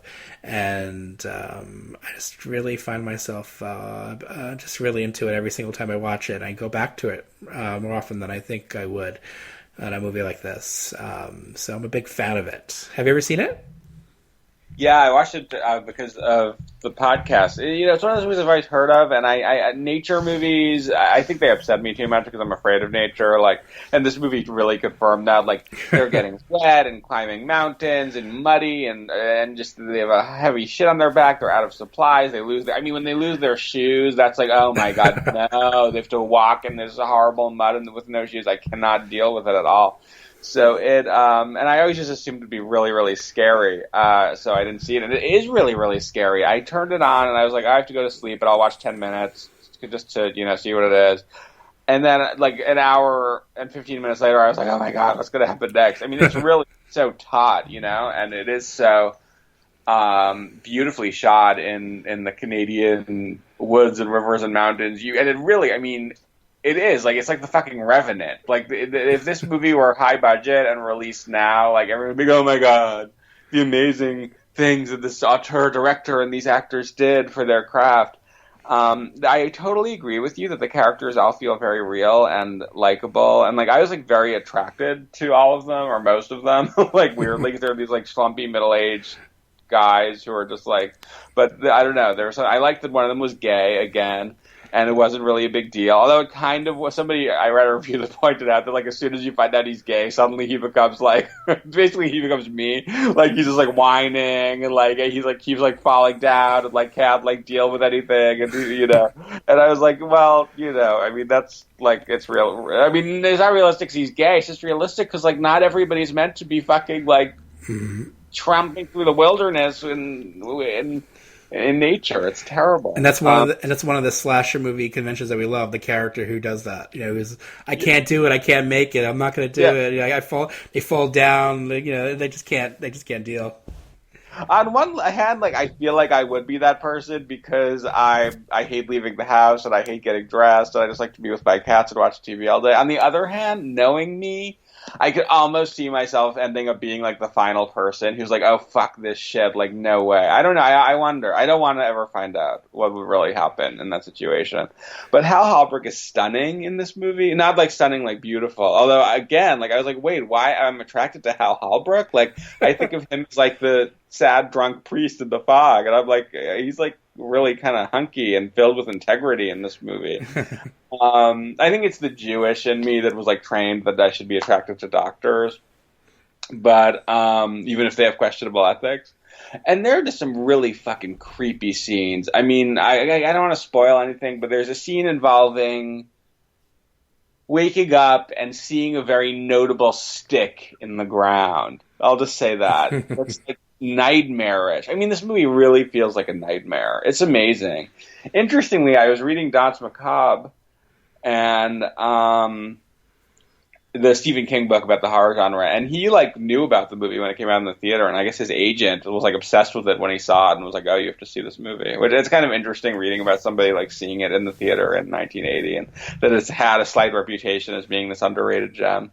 So yeah, I agree. I'd love for it to come out on Blu-ray because I don't even have a DVD of it. It went out of print when I wasn't thinking I wanted it. I don't know if I want to honestly I don't know how often I would watch this movie because it triggers my fear of being trapped in the outdoors so much. It might be too scary for me to want to rewatch. But at the same time, after I watched it the first time for the podcast, and I wasn't sure if I was going to have time to watch it at all, I actually went back and watched the first half hour again because there were so many character dynamics in the first half hour that if you're not really paying close attention, you don't necessarily get. And then, when I saw the movie, I became so engaged with them. I was like, wait, no, I want to know all about these character dynamics. So it's a great movie. It's really, really, it's up there. It definitely beautifully sets up the characters in that first half hour too, and you're not really because you're not sure what's going to happen, so you're not really focused as much on that aspect. You're just kind of waiting for the kills, but then you go back and you're like, oh yeah, it's because this is actually a really good character piece too. as much as I hate that I was waiting for the kills. I hate that I developed fucking ADD because of my iPhone. That's really true what it is, and it's very upsetting. I mean, it's just natural. That's how it goes. Especially when you watch a lot of movies, you're just like, oh, you want to get to that point. But then a lot of these movies in the 70s were very rich with characters and characterizations. And so it's great. It's great that we have them, so we can go back to them. And yeah, I was a city boy, so yeah, watching a movie like this really, really messed with me. It just really taps into every fear that I have. You just don't mess with nature, just yes. Nature's gonna mess with you, and whether it's a killer animal movie, if you're on the ocean, you're tempting your fate, and you go into the wilderness and the mountains and that stuff, you're just kind of tempting you. It's you mess with it, it's gonna get you, and that's just how I feel about a lot of things. And these kinds of movies really tap into that, and I think Rituals, more than most of them, really tap into that greatly into that fear. And I've always liked any trailers I've seen in this movie. I was attached to some VHS trailers growing up, and I remember just seeing the trailer and it's oh my god, this looks like the scariest movie ever made. Totally, that shit is real. Yeah, I would never go on a camping trip ever with people ever. Maybe if it was for one night, one block away from civilization, under a tree. But that's it. Because you're right. Don't fuck with nature. Leave it alone. We've done enough. Leave it alone. By nature. Okay, so that was Rituals, and we're going to take a little break, and we'll be back right after this. If you could read my mind, love, what a tale my thoughts could tell. Just like an old-time movie about a ghost from a wishing well, in a castle dark or a fortress strong, with chains upon my feet. You know that ghost is me, and I will never be set free as long as I'm a ghost that you can't see. If I could read your mind, love, what a tale your thoughts could tell. Just like a paperback novel, the kind the drugstore sells. When you reach the part where the heartaches come, the hero would be me. The heroes often fail, and you won't read that book again because the ending's just too hard to take.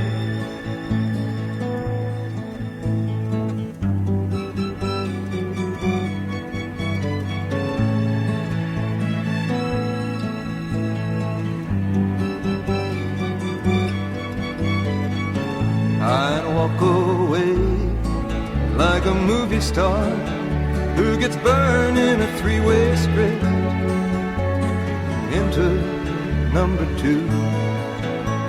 A movie queen to play the scene of bringing all the good things out in me. But for now, love, let's be real. I never thought I could act this way, and I've got to say that I just don't get it. I don't know where we went wrong, but the feeling's gone, and I just can't get it back.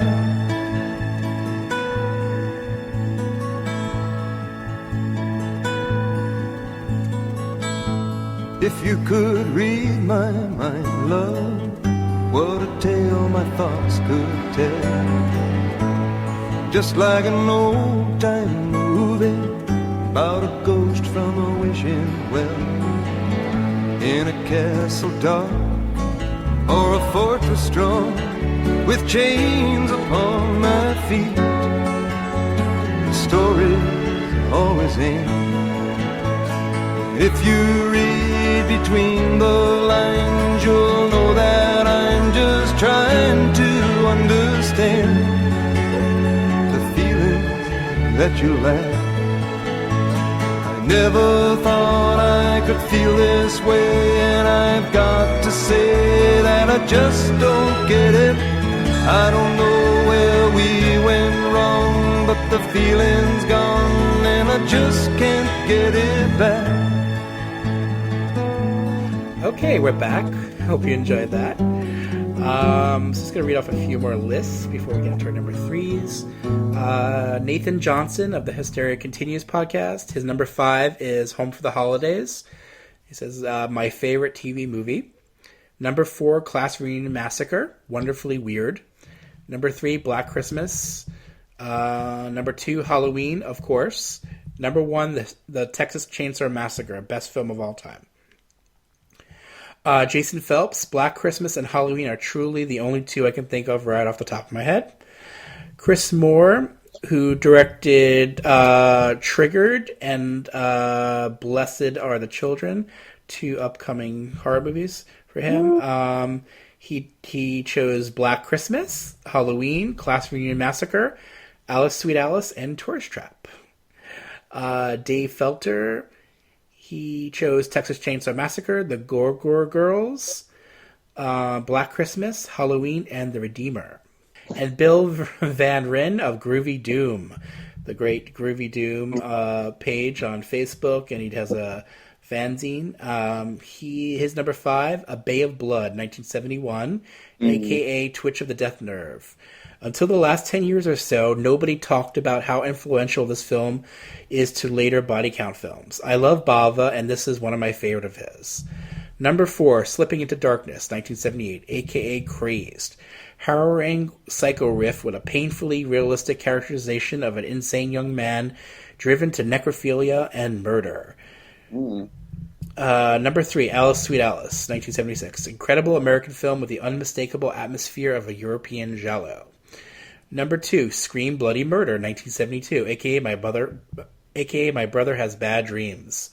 Not the one about the guy with a hook for a hand. This is another movie with the same title from the same period.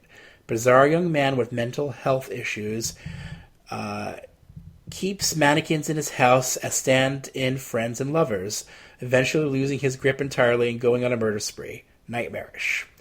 And number 1, Texas Chainsaw Massacre, 1974, and Halloween, 1978. Either one of these could be the best of the 70s. So much has been said about each. I'll just say I love them both. Okay, thank you, Bill. I'll read off the last few later and get right into your number 3. Here it is. Now, the most exciting new storytelling technique in film history, anamorphic duovision. A new film experience. You don't need glasses to see twice the action, twice the excitement. This is a single-screen preview of the first feature film production in duovision. An action-packed thriller from MGM. Wicked, Wicked. When was the last time you were really frightened by a film? You'll be doubly afraid when you see Wicked, Wicked in duovision. Wicked, Wicked, a bizarre tale of mystery and terror. Come in. It's not locked.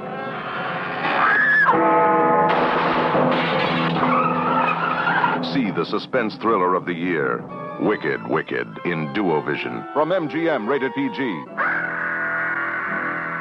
So this movie, Wicked Wicked, I'd heard about for years. I first discovered it in the Psychotronic, Mike Weldon's Psychotronic Encyclopedia film, where he gave it a bad review. And the big gimmick of it was that it is shot entirely in split screen, which I thought could mean that it would just be annoying, you know. But I love split screen, so I thought it could also be interesting. I became interested in it when I read Vito Russo's review from After Dark magazine in the 70s from when the movie came out, and he loved it. He called it a gas, which I love. I just love Vito Russo so much. And then I became interested in seeing it, and Warner Archive released it. I don't know why I'm telling you this whole history, but I guess I always do. So then I finally I got it recently, because Jeff Nelson of Scream Factory posted about it again. And I was like, okay, if Vito Russo loves it, and Jeff Nelson loves it, that's a pretty good sign that I'll love it. And I totally loved it. Like, this movie exceeded my expectations so much, like, my mind was blown. The other thing that was interesting to me, it was shot in the Hotel del Coronado in San Diego, which is the famous Grand Hotel that was also featured in Some Like It Hot. And it's in a beautiful hotel. It's still there. I've been there. It feels haunted and weird. But in Wicked Wicked, this was like 1973 or something. And it was like a different era of, like, when I was a kid, I used to go to the Concord and the Catskills, which was this like 70s resort that had kind of like was still happening, which is shocking looking back, but like it was in its ending days. And big resorts like this in the 70s were, you know, they were kind of like all in one. Everything was supposed to be there. So you had all these different restaurants and lounges and nightclubs and entertainment, and they were just, and shops, and they were huge, and there was just all this stuff going on. And you know, I love hotels like your Ben, and Wicked Wicked just really captures this moment of this grand resort, although it's kind of a seedy resort. Like, I think maybe in the 70s the Hotel Coronado had gone to seed a little bit, but regardless, in the movie it has, which, you know, the only thing to me better than a fabulous all-inclusive 70s resort is a fabulous all-inclusive seedy 70s resort. So there are all these people in this hotel kind of living their lives, going about their drama. So on one level there's like an airport, but rather like a hotel, but split screen thing going on, which is perfect.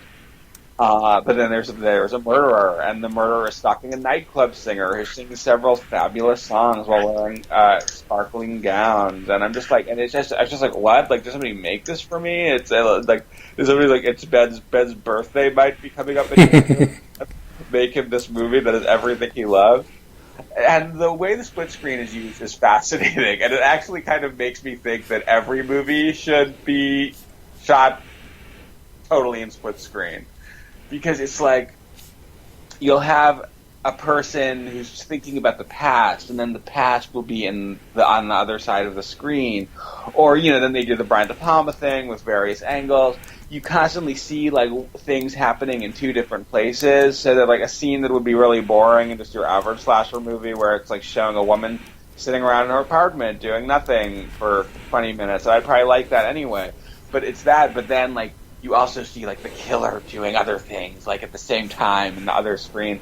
It's just, oh my god, I love it so much. I want to get off of this podcast and just go watch it again, because it's just like I was so excited by this movie. I was just like squealing with delight the whole time.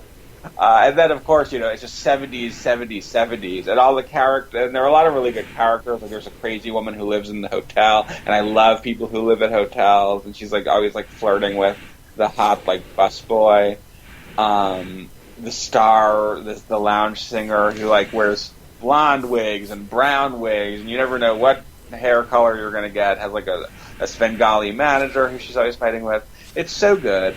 And actually, it reminded me a lot of... I watched shortly after Wicked Wicked, Fabulous Baker Boys, which takes place at a very similar hotel, surprisingly. And I was like, oh, yes, this is the greatest double feature of my last years in hotels. It's perfect. Which, by the way, I hadn't seen that since 1989 or 1990, and that's another one that's just, like, beyond a masterpiece that I liked it back then, but I didn't appreciate. But I digress. So Wicked Wicked to me is like the hidden find of all time. It's on Warner Archive DVD. I think everybody should buy it and send Warner Archive a nice thank you note because it's so good. You saw this in the theater, right? I didn't see this movie at all. Actually, I haven't seen this movie at all.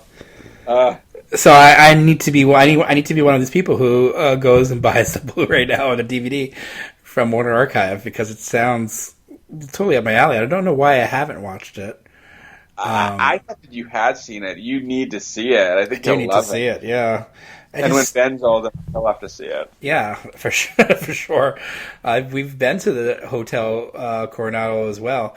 It's funny, in his playroom is like a sand bucket from the Hotel Coronado, because his grandparents live in San Diego, so we visited there quite a bit, and we would go to the hotel a couple of times just to visit.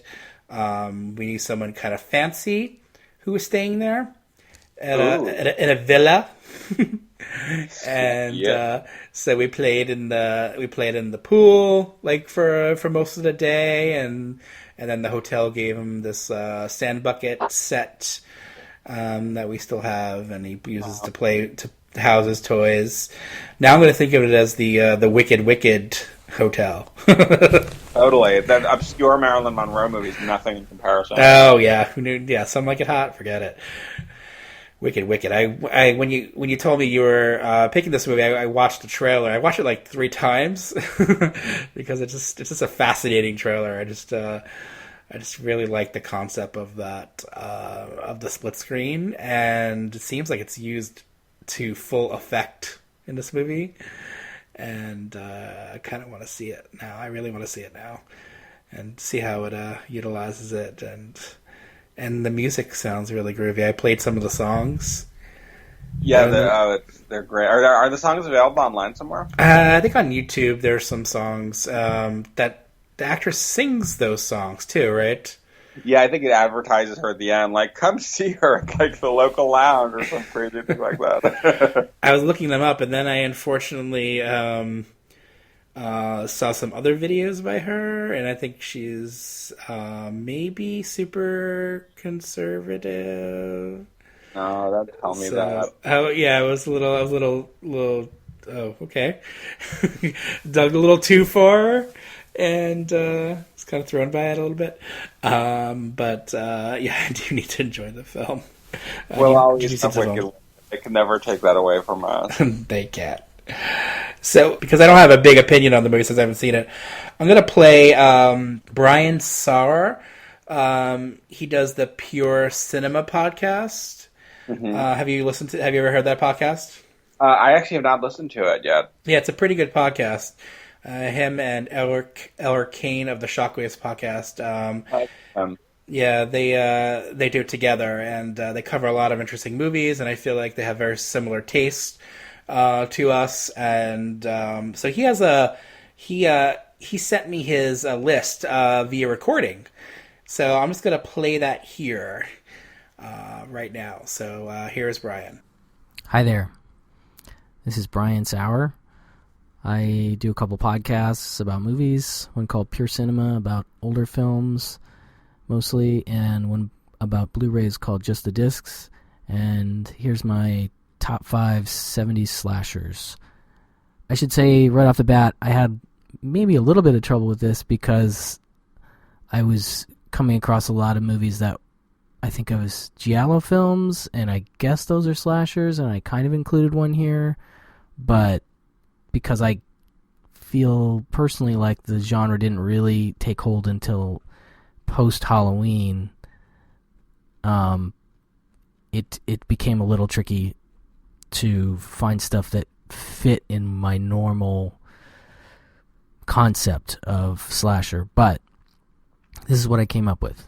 I mean, obviously Halloween is huge. I left that off my list. I felt like that was too obvious, but definitely one of my favorite films of the 70s all the way. So anyway, that won't be on the list. But my number 5 is A Bay of Blood, also known as Twitch of the Death Nerve, directed by Mario Bava. A lot of people see this as the main predecessor to Friday the 13th. And you can definitely see similarities if you watch the two back-to-back. Number 4 is Torso, 1973, Sergio Martino, who is a very interesting genre director who did a lot of cool stuff, and I don't feel like enough people know him outside of horror fanatics, genre fanatics. He's just a really cool filmmaker in my head that doesn't get enough love. But Torso is a really interesting campus slasher, kind of a giallo, guy in a mask strangling women with scarves. It's got nice creepy atmosphere, good suspense. Number 3, When a Stranger Calls.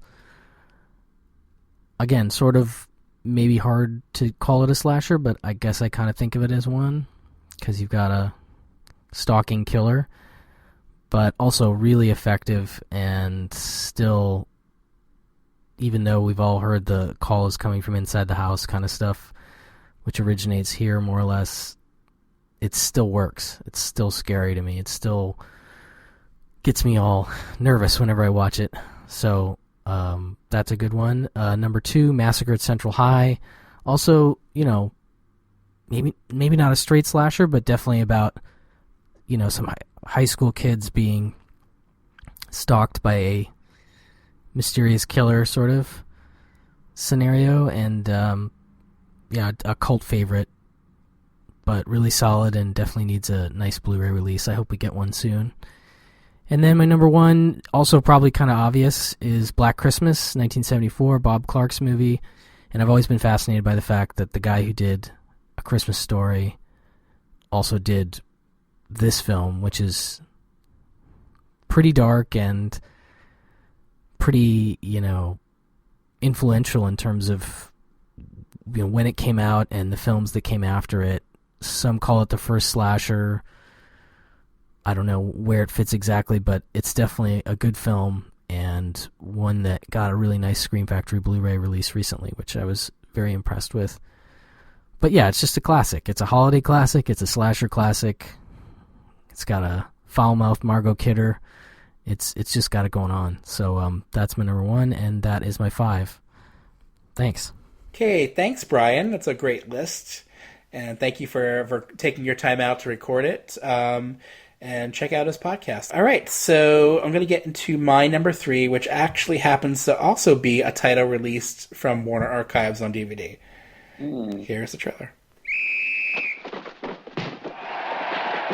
This is Oceanfront High, a model school with an enthusiastic faculty, a responsive student body, and real team spirit. I really want you. Hi, Tiger. My little sweet shortcake snack.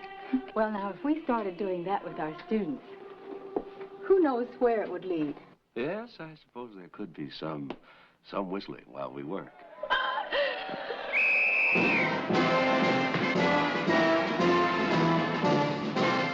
Telly Savalas joins Rock Hudson in the pursuit of happiness. Roger Vadim, the French director who uncovered Bardot, presents his tribute to the high school girls of America. Rated R. Okay, so yes, released in April of 1971, Pretty Maids All in a Row. Now, when we were talking about like movies that are questionable in terms of slasher. This is the one from my list. You definitely might question if is it a slasher movie, but yes, there are girls getting killed off, and it's a mystery to who. It's a whodunit, but it's also even more so. It's a teen movie, and that happens to have a lot of great actors in it, like Rod Hudson, Angie Dickinson, Keenan Wynn. You have Telly Savalas. So many people pop up in this movie in smaller roles. It's just like you blink and you miss like a great cameo by some great actor. Also, you have a cast of very pretty girls, and a central character who is pretty much the typical teenage guy who's trying to deal with his blossoming sexuality. And then you get not Telly Savalas, you get Rock Hudson, who takes him under his wing. He is the football coach. He schools him in the ways of love. And then, of course, you have these murders that are happening. I would call this maybe one of the horniest movies of all time. Yeah, definitely. It's so much of its time that it's just a delight to watch every single time I watch it. It just really makes me question, like, why was I born in the mid-70s? Why wasn't I born earlier so I can live through this time period, live through this groovy time period, and dress like some of the characters in this movie, and just wear these great outfits, and and I don't know, just be in this environment. It's like, I love teen movies. They talk about it all the time, and I like getting the early 70s version of the teen movie in this way, and with a murder mystery thrown in. Maybe not too much of a mystery. There are definitely some some red herrings, and there are some suspects, and some people are pretty suspicious, but we're not sure exactly what their motivations are. But it might be obvious in the end where things go. But I liked the movie had another twist to it at the end. I like Angie Dickinson a lot in this movie. I think she's really engaging, and she plays a very sexual and vulnerable character at the same time. Rock Hudson, very macho, very something interesting about this movie. Like, his voice in this movie is very strange.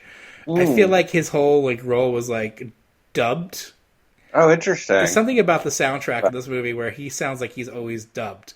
I don't know if that's something that actually happened with in post-production. I don't know, but there's something really interesting going on with his voice in this movie. It's a little off, but it kind of fits too, because everything in this movie is a little off and weird, but fun at the same time. And I just really dig it. I just really, really enjoy this film. Roger Vadim directed this film, and he does inject a lot of sexuality in his films. This was his big American movie at the time. I don't think it did very well theatrically. I couldn't find any box office information for it, but I have a feeling it didn't do as well as they probably had hoped, considering all the stars and considering they sold it on the sexuality angle and the teen angle.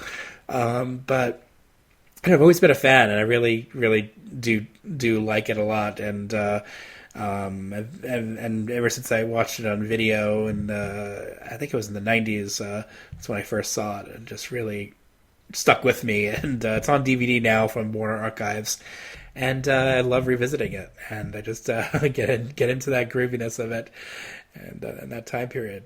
What are your thoughts? I don't know what I thought about this movie. I watched it for the show, and I was just like, "Whoa, this is fucked up." It's like one of the most pervy movies I've ever seen, and I don't even remember all of it. I think I blocked some of it out because I was so emotionally unable to cope with what I'd seen. I don't remember. I remember just being like, oh, "This is super sleazy in a really bizarre way," because it's also very Americana-y. Roger Vadim is such a perv, and I'm like, I love that this is Roger Vadim's vision of America, which is probably pretty accurate. I felt like I wanted to maybe love it more, and this has been hyped up for me for a lot of years, and I was maybe not as engaged as I thought I would be. I think I thought I would be in this ecstasy of 70s beauty the whole time, and for some reason I wasn't, even though I should have been. I think that the inhumanity that Rock Hudson treated women with was made me not have fun or something. I don't know. There was something distancing about it to me that I wasn't expecting, but at the same time, of course, I loved it. I've thought about it a lot since I watched it, and the lots of great interior decorating and macrame and amazing costumes and short shorts and yeah, Angie Dickinson was very warm and wonderful. Although, I'm just so when I think of Angie Dickinson, I think of her just mammoth performance in Dressed to Kill, and then seeing her just being used for sex by this teacher, being yeah, you need to molest your student, and she's like, oh yeah, that's a good idea. I was just like, oh, Angie, no, but she made the most of it. I just couldn't even believe all these people were in this movie, and what were they thinking? When they read the script, it is one of the most. I wish I had taken notes about specific things, but I just remember thinking over and over again, this is the most sordid movie I've ever seen. Even though it's not, on one level, there was just something deeply, deeply perverted about it. And I mean that kind of as a good thing, and yet at the same time, something that I guess was off-putting to me. I don't know. I wish I had written it down what I thought. But what really stood out to me is how fucking sexy Rock Hudson is in this movie, which is he's so dirty and sleazy and gross, and that's so hot. Because he always you're used to seeing Rock Hudson as this beautiful, hunky, very clean cut, very safe, almost desexualized. He was in Pillow Talk and All That Heaven Allows. He was this weird 50s Hollywood version of what male attractiveness was supposed to be, and he was attractive. But it was a sexless attractiveness. And it was almost like they were afraid that if they let him be sexual, then his queerness would come out or something. Whereas in this, when he's playing the most gross heterosexual male perpetrator or oppressor, somehow there's a real sexuality about him that's just great. And I loved it. And I was like, oh yeah, I love seeing Rock Hudson's hairy-chested, mustachioed, caftan wearing sexuality coming through. And I was like, damn, he's fucking hot. So this movie really inspired a lot of conflicted emotions. I was disgusted, I was attracted, I was excited, I was horrified. And I mean, that's, I guess that's probably what sex in the 70s was like. So, good for it. I just still don't even know what I saw, though. That's what I was thinking about when we were watching it. What are people going to think of this movie? This is definitely not a movie of now. No. And this is the opposite of right now. It should be called #MeToo if they were going to believe that. This is everything in this, every scene in this movie borders on some kind of rape or some kind of something. And but it's very freewheeling feeling at the same time. It's not, I don't think it's mean-spirited, but at the same time, there is that. It's hard to explain its tone, because the tone is so strange and odd, and it just, sexuality is definitely at the forefront in every scene. It's just oozing sex, and like you said with Rock Hudson, and playing very hippie-ish version of him. And I don't know, it's just hard to ignore his performance, and it's so forefront in the movie, and just how his relationship with David Carson and as the teenager, and just how it all plays out. and the undertones and I overtones. want to write like gay fan fiction about that, because he has this relationship with this teenager, which is all about the teenager having sex, but like he has to like put women like in as like representatives. In my fan fiction, that's what was really. You could definitely draw some things with it. I mean, there's definitely, it leaves itself open to a lot of those interpretations for sure, and I think intentionally so. And I don't think Vadim was like, oh, it's a coincidence, that Rock Hudson's gay, and then he has this young guy that he's teaching the road. It just feels like it's intentional. It feels like he's just letting it all hang out and just leaving it as leaving it up to your own interpretation, and I like that about it. It feels very much, again, of its time, but also breaking the mold of the teen movies of that time too, because they were not like that. They were not that sexual, not going as far as they did in this movie, and it definitely feels like a 70s movie when Easy Rider and Five Easy Pieces and all those movies were breaking ground and changing the way movies were, and it feels like it's taking the old school and becoming something new, and so it's kind of a mess and all over the place with some of the tone, but I don't know, it's something, and it makes me feel these all conflicting feelings, but that's kind of what I like about it. Like, I don't think every movie should make you feel a certain way. I don't mind being challenged by some of those feelings and feeling dirty and conflicted too. And it's not really a body count movie, but there is a body count. And just, you don't see blood or anything. It's just like a series of young women being strangled and killed, but I forgot all about the women being strangled. Yeah, it's almost like it's definitely an afterthought, but yes, but their bodies pile high, and it really is like at the forefront, that relationship between Dickinson and Carson and Rock Hudson, and of course Telly Savalas being the very suspicious cop, and other great supporting players. And this movie was directed by Roger Vadim, but it was written by Gene Roddenberry of Star Trek. Crazy. So there's some crazy stuff, like just the pedigree behind it. It's just crazy. It's like it's definitely a bonkers movie, and that's why it's always stuck with me. I know. I have two things to say. One, it's interesting that you say it's like kind of like perverse and appalling, but also like freewheeling and upbeat, which is like kind of, I think, just from doing a lot of research on Jane Fonda, who Roger Vadim was.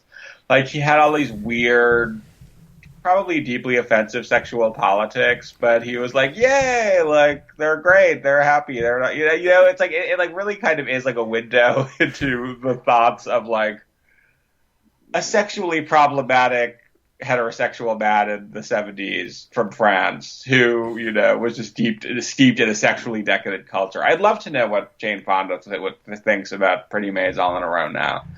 But also, you said you like it because it's sexually kind of messy and contradictory, controversial, and inspires a lot of different feelings. And I totally agree with that. I was talking with someone about who felt it very differently than I did about Call Me By Your Name, if I can take a tangent. And they thought that like the relationship was inappropriate and the guy was too old and it was creepy. And, I didn't feel that way at all, but I know a lot of people do. And I kind of, I was like, what? I love that. Like, I love that it's sexually controversial. And it really does inspire a lot of interesting conversations about sex. And, even the fact that The Shape of Water, which to me wasn't sexually controversial at all, upset some people with its sexual content. Mm-hmm. I'm so happy that we're having. I mean, I think those two movies are the first sexually controversial big mainstream movies that I can remember seeing in that actually caused conversations. Mm-hmm. Like, I don't even remember in 20 years. Like, it's right. I'm so happy we're all these things. It's interesting. I think it must have something to do with the current political moment. But all of these things that have become devalued, like dealing with the messiness of sexuality and what it's like to be a teenager and fraught times are like suddenly coming back, and maybe it's because the world is going to shit. Maybe like movie filmmakers are finally like, okay, no, we really need to get on this and do this now, and like people need movies again. I don't know. Anyway, tangent. Sorry, but Pretty Maze on the Road made me think of these prestigious Oscar-nominated movies. It's interesting though. Yeah, I agree though. Like it's been like a long time before since sexuality was like a thing, in movies. Like it was like when it was causing a stir. Like I would say the '90s with the NC-17, right? Right. They created that for movies because they had sexually explicit content and that that bothered people. But at least they were still making movies like that then. And then they stopped because maybe they were. I don't know. They bothered too many people in the mainstream, and so movies became a bit more safe. And it definitely has felt like that. And I think finally, maybe things are opening up. Like we had an Oscar-winning film that was very frank with its sexuality. I love that. I love that that's changing. The tide's changing. Pretty Maids in a Rose is far from an Oscar worthy film. But for some reason, I don't know. It's always stuck. It's always stuck with me, and it's in its very '70s, early '70s groovy way, and the actors definitely make it work for me, for sure. And some more top 10s top 5s, I should say, before we get into our 2s. Annette C. Sowell, Alice, Sweet Alice, Black Christmas, The Texas Chainsaw Massacre, Madhouse, and Eyes of Laura Mars. Thank you, Annette. I think it's a Madhouse. I think that's the the Vincent Price one, which I've never seen. I remember liking that one too. But I like both Madhouses, by the way. Yeah, I need to see it. Ara Alishan. I have a feeling that I may be in the minority here, but I am one of the few who was not enamored with Black Christmas. Controversial, Ara. I believe it benefits from an eerie, snowbound setting, and Margot Kidder is wonderful as always, but I found Billy's bouts with Tourette's syndrome to be unintentionally hilarious, and Olivia Hussey's heroine to be surprisingly unsympathetic, if not outright unlikable. So many gasps.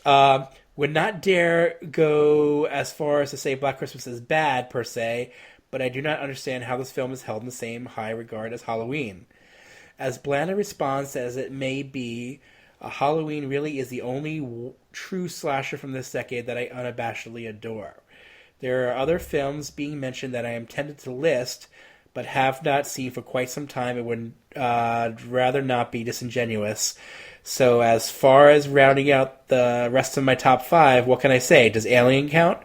How about The Incredible Melting Man? He sort of looks like a zombified Jason Voorhees if you squint your eyes. No? How about Deep Red or Suspiria? Okay, I give up. His number 5 is Halloween. His number 4 is Halloween. 3 Halloween, 2 Halloween, and number 1 Halloween. Scandalous, our Alishan. So I think Deep Red and Suspiria kind of count. I think they do. I intentionally didn't include any Giallo or European horror because I feel like that's a kind of a thing of itself. It's a whole other cast. Yeah, it's a whole other episode, and I'm sure Suspiria would be on our list.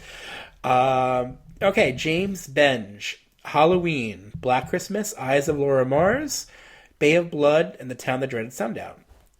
Brad Yasuda. His number 5 is Profondo Rosso, Deep Red. Number 4 was The Abominable Dr. Phibes. Number 3 is Theater of Blood. Number 2 is Halloween. And number 1 is Black Christmas. And Texas Chainsaw Massacre was 6. Sorry, Nathan Johnson. He knows he loves that one. Jeffrey Berg of JDB Records. Favorite 70s slashers. Boring list, but oh well. Number 1, Halloween. Number 2, Texas Chainsaw Massacre. 3, Tourist Trap. 4, Black Christmas. And 5, Silent Night, Bloody Night. Hayden Watkins, who's writing the Alone in the Dark 80 Years of Stalk and Slash book, has a few things to say about slasher movies. He knows a lot about them, okay? This was too hard. I've managed to find 7 that I'd put before others, not including Jolly or the Phibes films. Theater of Blood mostly went the unseen killer route, and they're the predictable ones. 7, The Town That Dreaded Sundown. 6, Private Parts. 5, Madhouse. 4, Alice, Sweet Alice. 3, Black Christmas. 2, The Texas Chainsaw Massacre. 1, Halloween. Rob Zombie. Joke. The rest, Wicked Wicked. Home for the Holidays. The Comeback. Tower of Evil. Scream Bloody Murder. The Redeemer. When a Stranger Calls. Terror Train. The Silent Scream. Savage Weekend. Schizo. The Severed Arm. Silent Night, Bloody Night. Dear Dead Delilah. Crucible of Terror. Scream and Die. Rituals, and The Eyes of Laura Mars. Thank you, Hayden. For mentioning Wicked Wicked, Hayden. Awesome. Yeah, thank you, Hayden. And I'm looking forward to that book when it comes out. I can't wait. Yes. And Sue Shippers. I'm not a huge fan of 70s slashes, but there are 2 that I love. Halloween is my favorite, and When a Stranger Calls is a close second. All right, here's your number 2. Is this Miracle Pictures? Welcome to Miracle Pictures, where they make a picture a week, and if it's a good picture, it's a miracle. Hi, I'm Candy. You're an actress. Well, you came to the right place, kid. Hollywood Boulevard, the street where starlets are made overnight. In this scene, your motivation is to stay alive.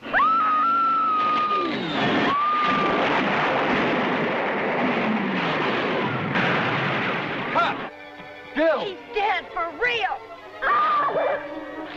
TG, you just don't understand. People are dying.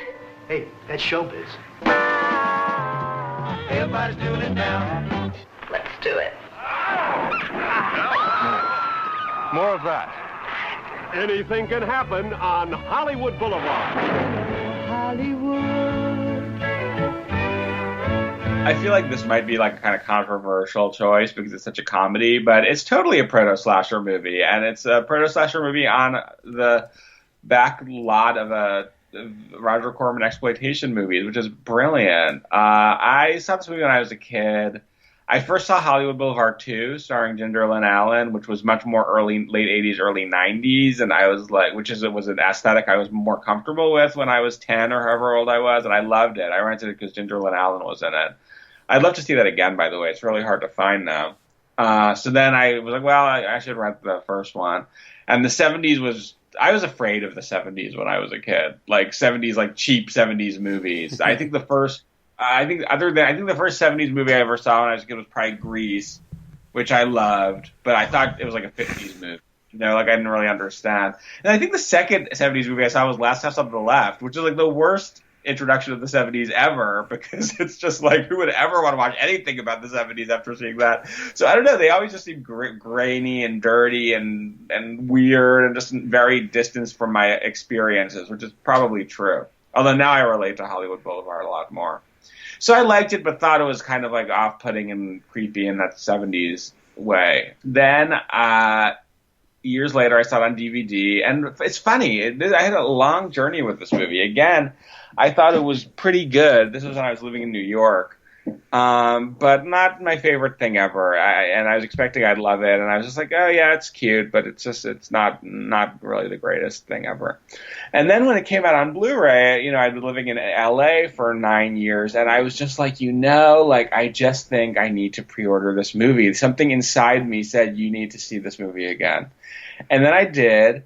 And for some reason, it's probably because when you live in LA, it's a different experience, and I love seeing LA in the 70s, or maybe it's just that I'm like older and wiser now, but I was like, this movie is amazing. This is like my favorite movie ever. Like, it's just perfect. I watched it like 3 times the weekend I got it. I can't totally say what has changed for me, but I now believe that Hollywood Boulevard is a fine masterpiece. Important historical information. When Rick Sloan, one of my favorite directors ever, who directed Vice Academy 1, 2, and 3, and 5, 4, and 5, and 6, and Blood Theater, a.k.a. Movie House Massacre, and Hobgoblins, was at USC.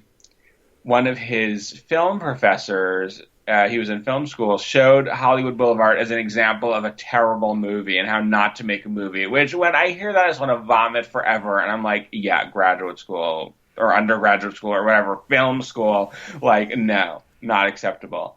And Rick Sloan saw it and he was like, oh, that's exactly the kind of movie I want to make. And I was like, thank God for him. Thank God for him.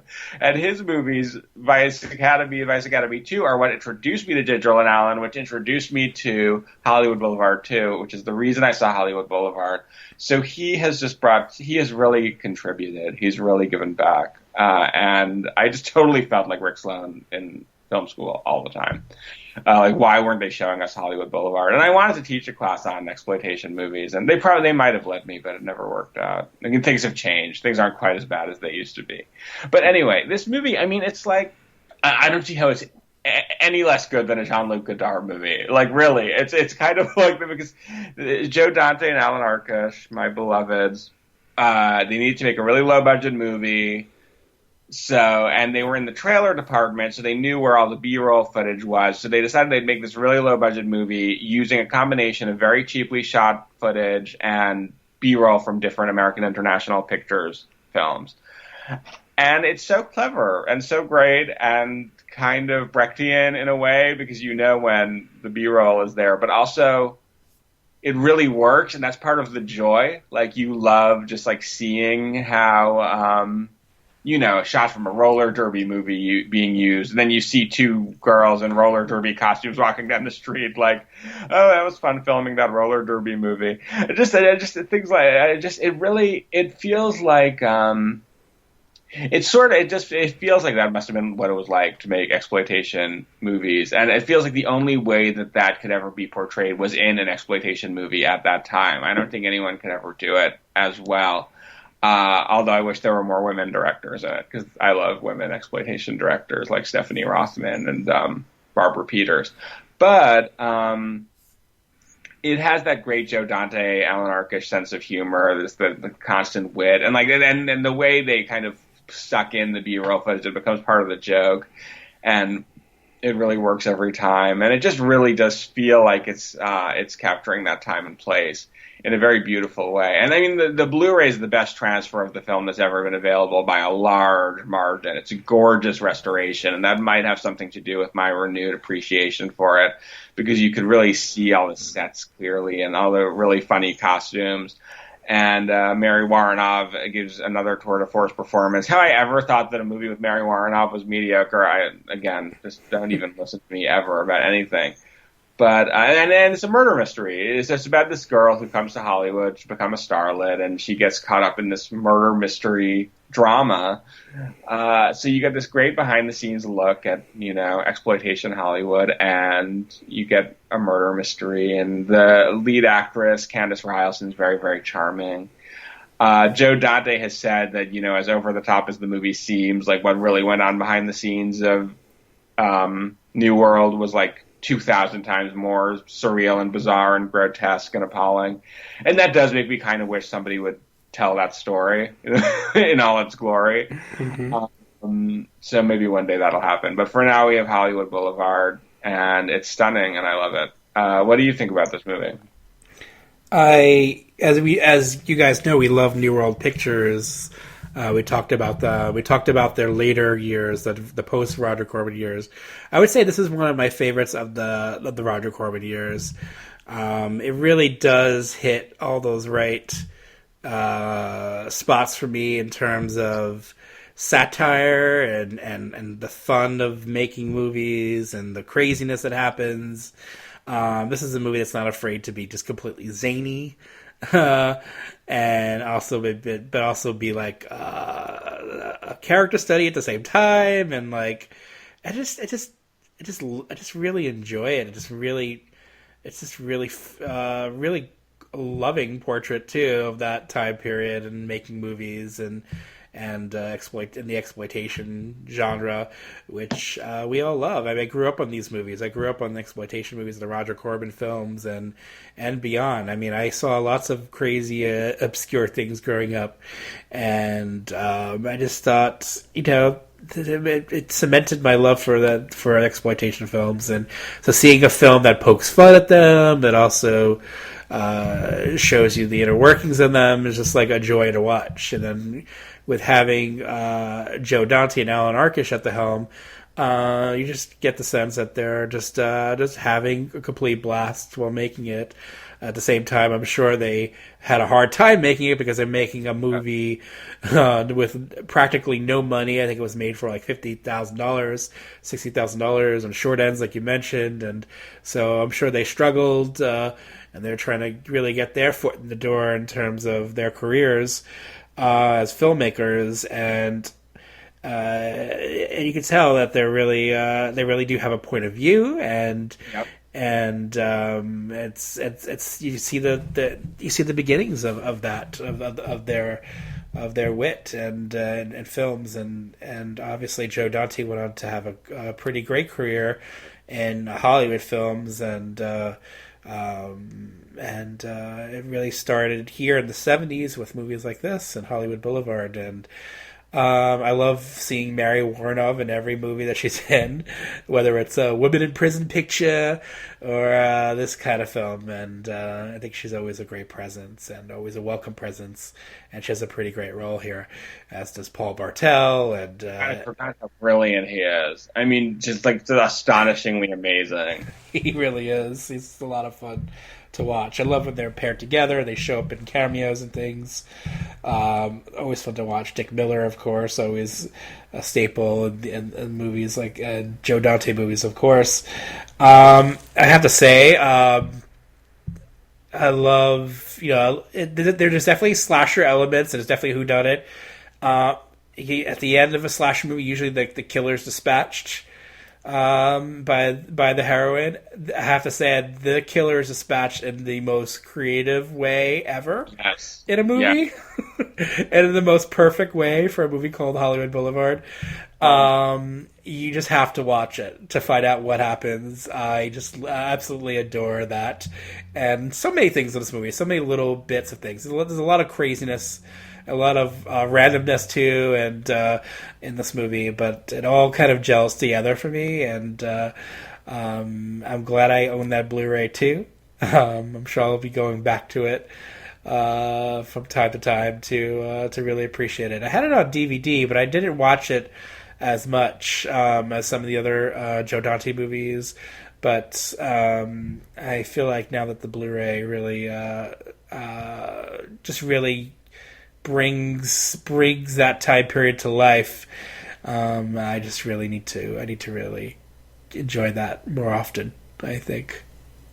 There's a great audio commentary too with Joe Dante, and I think everybody who made it is on it.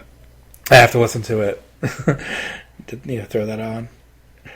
All right, he always gives the best commentaries too. I really enjoy his behind the scenes look at movies.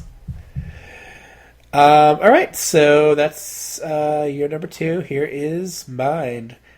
Here's a TV spot. You were babysitting for a family. Hello? Have you checked the children? What? Hello, could you get me the police? If he calls again, we can try to trace it. Leave me alone! Jill, we've traced the call. It's coming from inside the house. Just get out of that house. A Stranger Calls. Rated R. Starts Friday at a Columbia Premiere Theater near you. Okay, When a Stranger Calls. This is probably the most well-known movie on my list. This was a big hit when it came out. It was made on a small budget, released by Columbia Pictures, so it had a pretty nice release. And anyone who remembers movies of that time period and horror movies of the late 70s will probably mention When a Stranger Calls, because it just really sticks with people.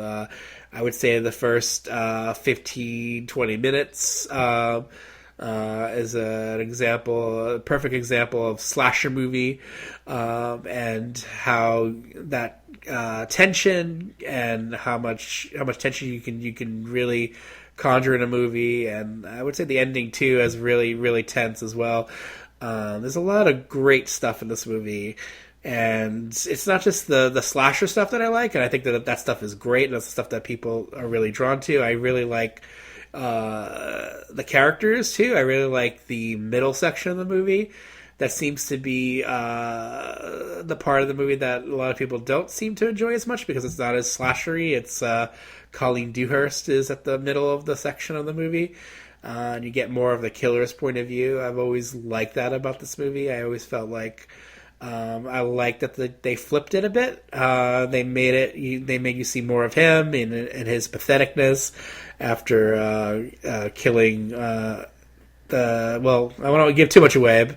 It's a slasher. It's hard to talk about slasher movies and not have a lot of spoilers. But yes, people do die in the beginning of the film, and the killer, and you start to you're forced to not quite sympathize with the killer, but see his point of view, and that might bother some people.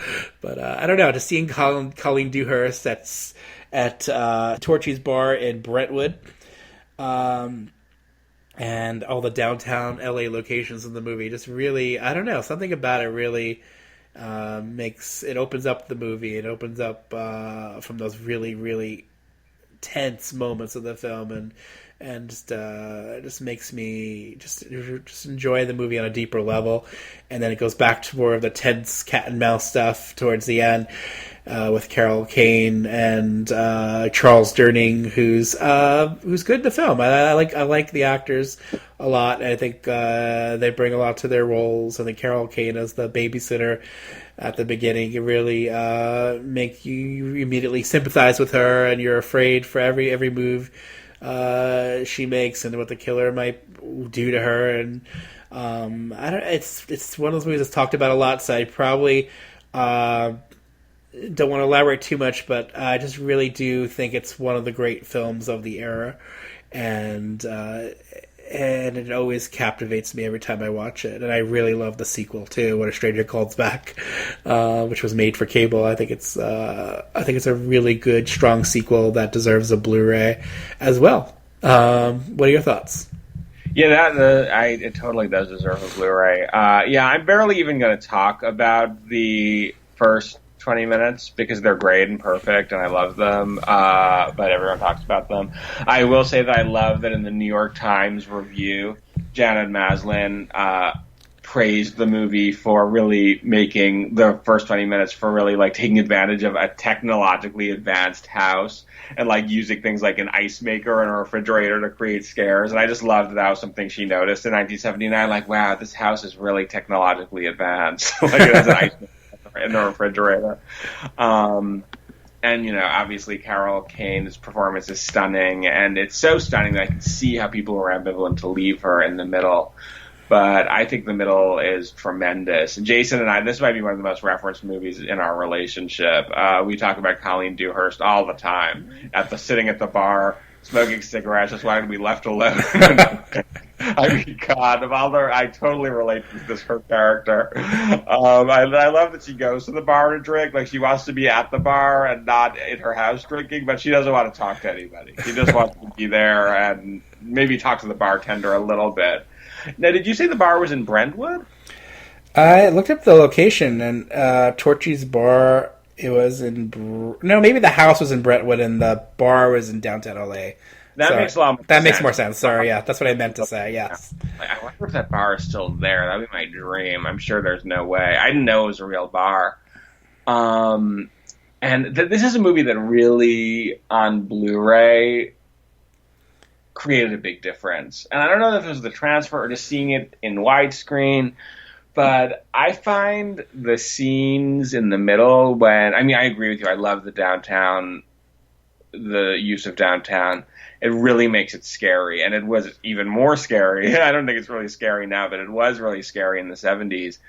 And the scene where she walks home alone at night, Colleen Dewhurst, from the bar, is haunting and very beautiful at the same time. And even it's a beautifully shot movie. Mm-hmm. Like, the cinematography is gorgeous, and it especially is gorgeous in the urban part in the middle. And I think that kind of being exposed to the killer's patheticness and but also just how fucking psychotic he is, it makes everything else scarier to me. It really does. It really it makes the last part very scary, and this is the whole thing. It just creates a very haunting atmosphere of what it really means that what happened in the beginning of this movie happened. It's like it kind of creates this tapestry of all the different elements that went into this kind of slasher movie moment. And I think it's brilliant. I think it's great. I know it was very successful in the late 70s, and I wonder what people thought of that middle portion then. I think in reviews I've read, they were complaining about it even then, too.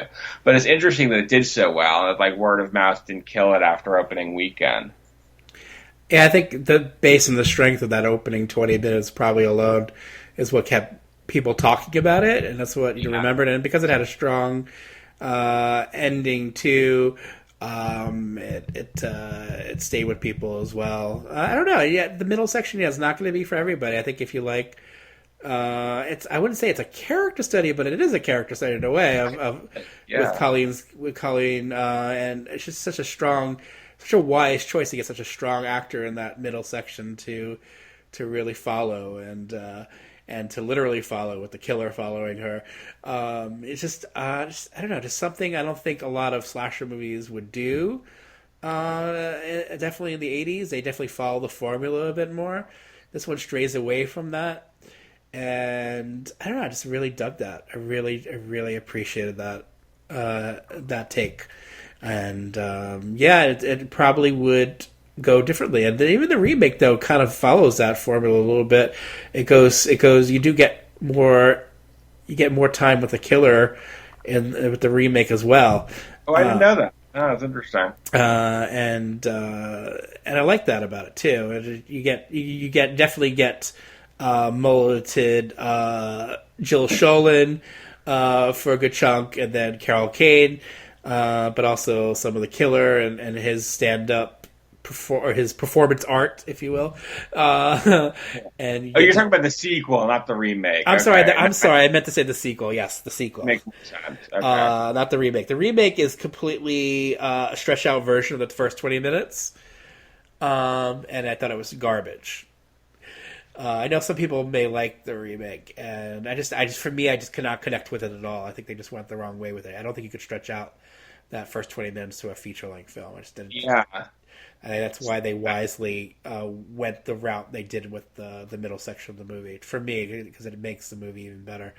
But stretching it out to 90 minutes, it just doesn't work. I mean, there's some movies that have that do that cat and mouse thing over the entire running time, and I think it works for them. But I don't think in this context it worked. But I've always been a big fan of this movie. I have the poster. It's on Blu-ray as a double feature. Wish it had a collector's edition Blu-ray. I'm sure someone will do it eventually. Hopefully, Indicator.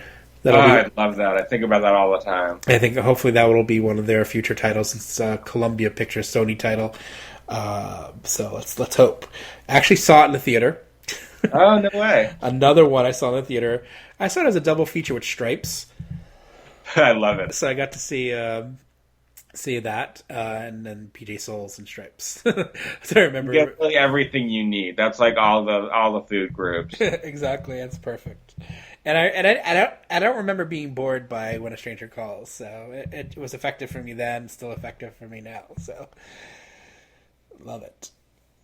All right, let's get more into these top fives before we get into our number ones. Okay, Daniel Archer. Number 5, A Bay of Blood. Number 4, Black Christmas. Number 3, Halloween. Number 2, The Hills Have Eyes. Number 1, Texas Chainsaw Massacre. Asterisk, if you ever do a Backward Tar episode, Hills and TCM will be on my list again. Nothing scarier than deranged rednecks. Agreed. Kieran Edwards, co-host of the podcast, he did... if we're not including Jalos, then 5, The Redeemer, 4, Devil Times 5, 3, Halloween, 2, Alice Sweet Alice, and number 1, Black Christmas. Scott. I like how popular The Redeemer is. Who would have guessed? I didn't expect that as well. So many lists. Scott Pliskin, number 5, Deep Red. Number 4, What Have You Done to Solange, a.k.a. Knife in the Hoo-Ha? Okay. Number 3, Tourist Trap. Number 2, Alice Sweet Alice. And number 1, Alien. Michael Companciato. Black Christmas. Halloween. Texas Chainsaw Massacre. When a Stranger Calls. And if this qualifies, Eyes of Laura Mars. Oh, of course. Thank God. And we definitely think it qualifies. You'll find out why I say it. Jason Blanco. Black Christmas. Halloween. When a Stranger Calls. Driller Killer. Last House on the Left, and honorable mention to Frenzy. That's a good call. Yeah, that is a good call. I don't know why I do forget that one. It's a slasher, but it is. Eric Threlfall of the Hysteria Continues podcast. Halloween, Deep Red, Torso, Class Reunion Massacre, and Black Christmas. Honorable mentions: Bay of Blood, Strange Vice of Mrs. Ward, Four Flies, and Grey Velvet. This would have made my list if they were real slashers. Award goes to Alien and Suspiria. The Are You Sure You're Not Forgetting award goes to Texas Chainsaw Massacre. Sorry, I'm not a fan. All right, thank you, Eric. And Justin Kurzweil of the Hysteria Continues. Ooh, I'll go traditional with Black Christmas and Halloween, but go off-piste with Tower of Evil, The Corruption of Chris Miller, and Pete Walker's Frightmare. I've never heard of The Corruption of Chris Miller. Gotta look that up. Yeah, I don't know that one either. That's the first and only mention on the list for that one. So Justin, you've won up them with your intense knowledge. And Justin, of course, wrote the slasher movie book that's known in the U.S. And he has the Hysteria Continues podcast and the Hysteria Lives website. And Amanda Reyes of Made for TV Mayhem podcast, as we mentioned earlier. Hooray, in no particular order. The Comeback, Savage Weekend, The Wizard of Gore, Home for the Holidays, that's a TV movie, and her number one, or lastly mentioned, Class Reunion Massacre. So Nice. again, Class Reunion Massacre and The Redeemer, the surprise hit of today. Deeper. Yep. All right, let's get into our number ones. Here's yours. Her world, sensual, dazzling. His world, dangerous, violent. Drawn by a mystery, their lives converge. Faye Dunaway, Tommy Lee Jones, Eyes of Laura Mars. A thrilling vision of romance and terror. Rated R. Starts Friday at Phipps Penthouse, Perimeter Mall, North Lake, and South. It's like one of those movies where there's too much to say, so there's nothing to say.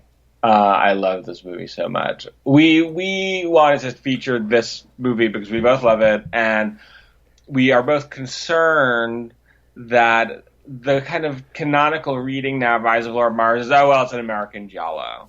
Then, okay, now we've said everything we need to say about Eyes of Laura Mars. And, I mean, I see that. You see how there's inspiration from the giallo there. Although I wonder if, like, Irvin Kershner did see giallos. You know, like, John Carpenter, who developed it, I know he did. But he did not develop it as the story that it became. His version was about, like, a woman in the Midwest who has, like, psychic visions of a serial killer while working at a factory or something. Like, seriously, like, not about a fashionable, glamorous 70s photographer who lives in, like, Halston's apartment and is friends with all these models and finds her chic life being, and her disco music being interrupted by, like, glamorous murder sequences. Like, that was not what John Carpenter was thinking of at all. So is it really inspired by Gialli? I don't know. I don't know that we'll ever know. But I don't know. It just feels, there's something about it. It feels uniquely American to me. It feels uniquely New York to me.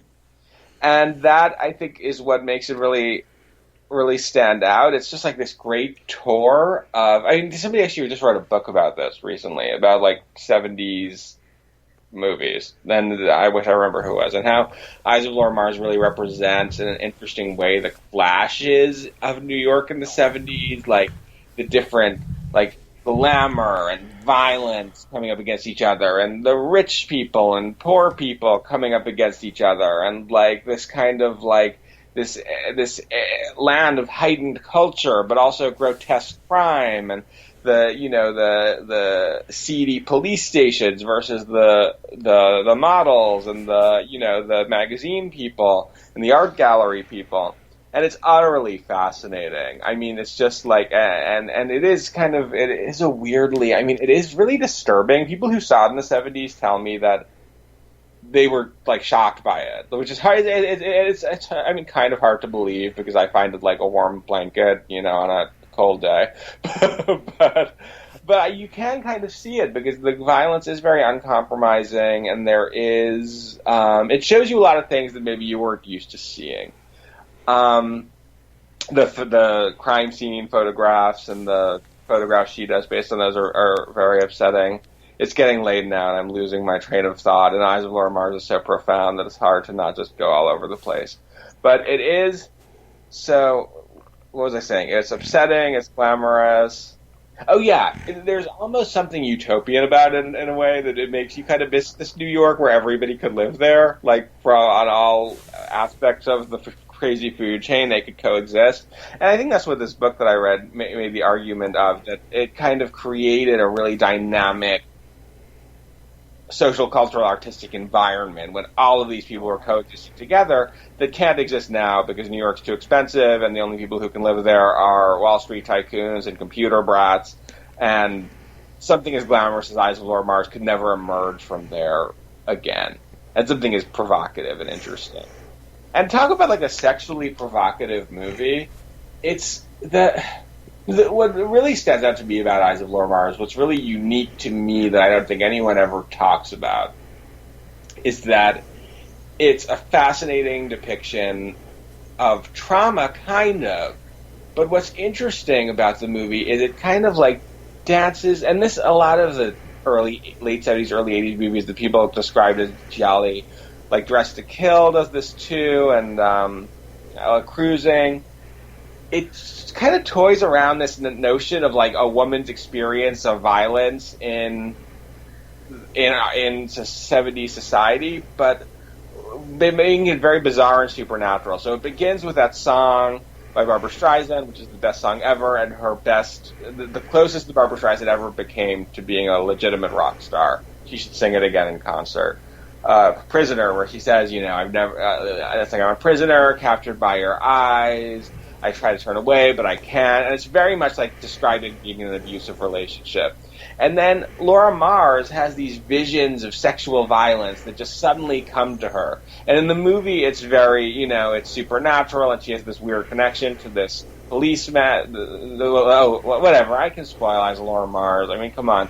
To this killer who, you know, she's connected to. But he has this hold over her mind. But that's what happens when you're in a toxic, abusive relationship. So it kind of takes this phenomenon of PTSD and being haunted by a toxic relationship and makes it into this crazy, glamorous slasher movie. And like, it doesn't totally make sense why it's doing that, but intuitively it really works. And one of my favorite scenes that I always really identified with growing up, and I didn't know why, is when Laura Mars is in the police station, and everyone's giving her shit because she's claiming that, like, she's seen these murders, but she was, like, down the street when she saw them, and she's had these psychic visions. They think she's the murderer because the photographs that she took matched crime scene photographs. And she's like, no, I'm just, like, having these psychic visions, which is a really interesting conflict to be involved with. And you know, she says something, she just gets angry at Tommy Lee Jones because who wouldn't? And she's like, I've seen all kinds of murder, moral, spiritual, physical. She's like, real murder, yes, but also moral, spiritual, sociological murder. That's not the exact kind, but it's so amazing. And I was like, I always felt that way. That like, there's so many ways that murder can take place, especially I think when you're of some kind of oppressed group, you know, be it somebody who's been abused or someone who's been, you know, financially struggled, or queer person, or a woman. There's just this feeling that you see murder all the time, all around you, spiritually. And the movie really captures Laura Mars' experience of that, and it's very profound. And it's like no other movie I can think of that really did that. And I just like, it's this amazing combination of just glamour and like psychological profundity. Her torture kind of romance with the police officer who doesn't believe her, who might or might not be tied to the murders, is interesting. So I don't know. It's just like, it's a kind of messy movie in some way, but I think that it's beautifully shot. Really wonderfully directed. Faye is alternately over the top and exactly who she needs to be, and you feel like she really is Laura Mars. She looks just completely beautiful. So I don't know. I just think it's like I can't talk about it linearly because its qualities are non-linear, and it's just kind of like thrusts you into this mad culture, both just the literalness of what it looks like, but what it is to experience it. And the only way to depict that is through a supernatural murder mystery about fashion and disco. I think it's a masterpiece. So, and I know a lot of people don't like it and think it's boring, and I don't understand. I wish I did. I don't wish I did. I'm glad I don't. I'm happy that I don't.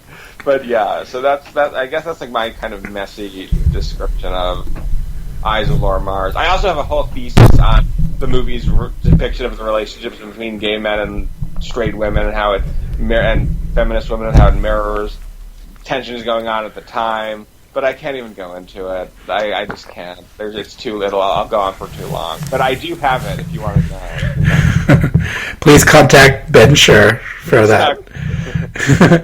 He'll give you his thesis on it. I can't fathom just watching this movie and thinking it was boring. It just doesn't compute in my brain. Like watching Eyes of Laura Mars and being bored. I've always admired this film and liked this film a lot. I think it's really strong and really sticks with you. And a lot of that is because of Faye Dunaway's performance and just how the movie puts you in her position, in her eyes, literally, and just the places it goes to, and capturing a glamorous New York City, like you mentioned, that was up against where rich and poor people live. That was the New York I grew up in. I didn't grow up rich; I was poor. So but I admired that it was a city where you had all those people together on a street, taking the subway together, and just walking the streets together, and just the art and the feeling that anything was possible, anything could happen. There's a vibrancy in New York that's caught really well in this movie of that time period. Not many movies can capture that. The city is a bit different, of course, than it was then. There's still some of that vibe left, I think, though, and I still think it can be captured well by people. And I think it's being ignored because production in New York does cater more towards TV and independent film. That's where we're at, and so the very few Hollywood pictures are being made in New York on that level, where I feel like it's more just like certain scenes are filmed in New York, but not an entire production on the streets of New York, like a movie like Eyes of Laura Mars. It really does capture every nook and cranny and how an alleyway of New York City. It just feels completely authentic and real, and then putting in a supernatural murder and mystery in the middle of it just makes it even more interesting. I mean, just having all those elements that blend together with great actors performing in that. You have a lot of great people in this movie. Tommy Lee Jones, you have Brad Dourif playing possibly a red herring, Raul Julia. I can never say his name. Renee. Can you? Auberjonois. Auberjonois. Okay, I could not do it. I practiced a lot. But he's great. Darlene Flugel, who sadly passed away as one of the models. She's great. A lot of great faces, a lot of great actors pop up in this movie. And lend a certain charm to it that you don't see in the average Hollywood thriller. I mean, they became very glossy, and you could argue that Eyes of Laura Mars is glossy, but it has a lot of those qualities. It has a lot of those, has a lot of the grit of New York that isn't in movies anymore, or at least isn't in Hollywood pictures anymore. It shares the same cinematographer and composer as one of my favorite New York movies of the time period, The Night of the Juggler. Oh, I didn't know that. That's amazing. So those pairing them together might be really interesting, actually, just to really see New York in all of its beauty and glory and grit. I think that might be a dream double feature for me, honestly. From the male and female perspective in some ways. That's true. Yeah, that's true. And you get to have a lot of big hair with James Brolin and on the models, all the great fashions. I know, people have always do say it's a giallo. It's directly inspired by giallo. I mean, I see it, but at the same time, I'm like, it's a New York movie. I mean, New York.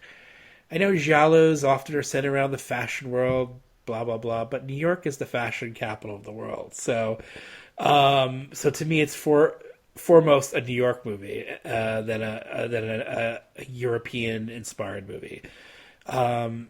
New York just has that flavor about it. You do see photo shoots happening on the streets of New York all the time to this day. I mean, that's where it happens, you know? So it's not unusual, in that regard. It's not, so I never really viewed it as an Italian movie or giallo, other than having that hidden killer aspect of it. So it plays into the burgeoning slasher tropes, but it also is its own thing, and it's just a beautifully made movie that I go back to over and over, and I'm glad and happy that we have it on Blu-ray here from the UK, of course, the Indicator Blu-ray. I think it looks great. You've obviously played that Blu-ray? Oh, everything, yeah. That was another miracle Blu-ray this year. It looks really beautiful. You know, at first it's always hard for me to watch a movie that I love as much as Eyes of Laura Mars, that I've seen as many times, because seeing a new transfer is always unsettling, because I know the old transfer so well. And the new transfer is slightly different. It's slightly like a little greenish. Which at first I was like, oh, no, difference, change, no. But actually, that's kind of like the look of late 70s, early 80s New York movies. Like Dress to Kill was the same way. And I wonder what the deal is with that, why they kind of lost that look in various home video incarnations, but are now getting it back now. Yeah, I don't know. That's interesting. That would be nice to compare to see what to see the differences side by side, just to get a real good look at that. But yeah, I definitely do think green was kind of a big color. I remember that a lot. But yeah, it's just a gorgeous movie. I just really do. I do love it, and definitely picked up a lot of nice details that I don't think I had before on the new transfer. See, I love that about Blu-rays. I do, even as much as we watch movies, you will pick up more stuff on the frame, which I love. All right, that's Eyes of Laura Mars. Again, contact Ben Scher for more information. He has many interesting thoughts and ideas about it. All right, let's get into our my number one, and here is the trailer. Every year, hundreds of young people travel the country and disappear. God help those who get caught in the tourist trap. Tourist trap, where beautiful young people looking for excitement are tricked, terrorized,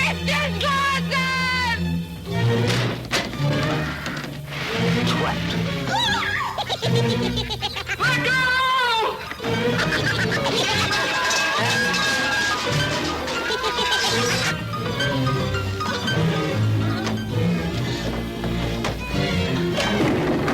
Tourist trap.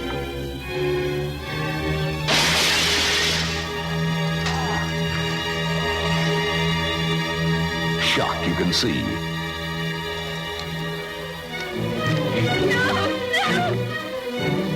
Terror you can feel.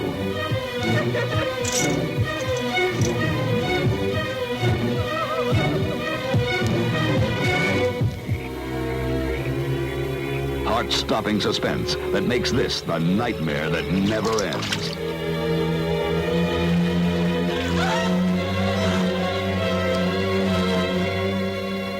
crazy's going on at the tourist trap.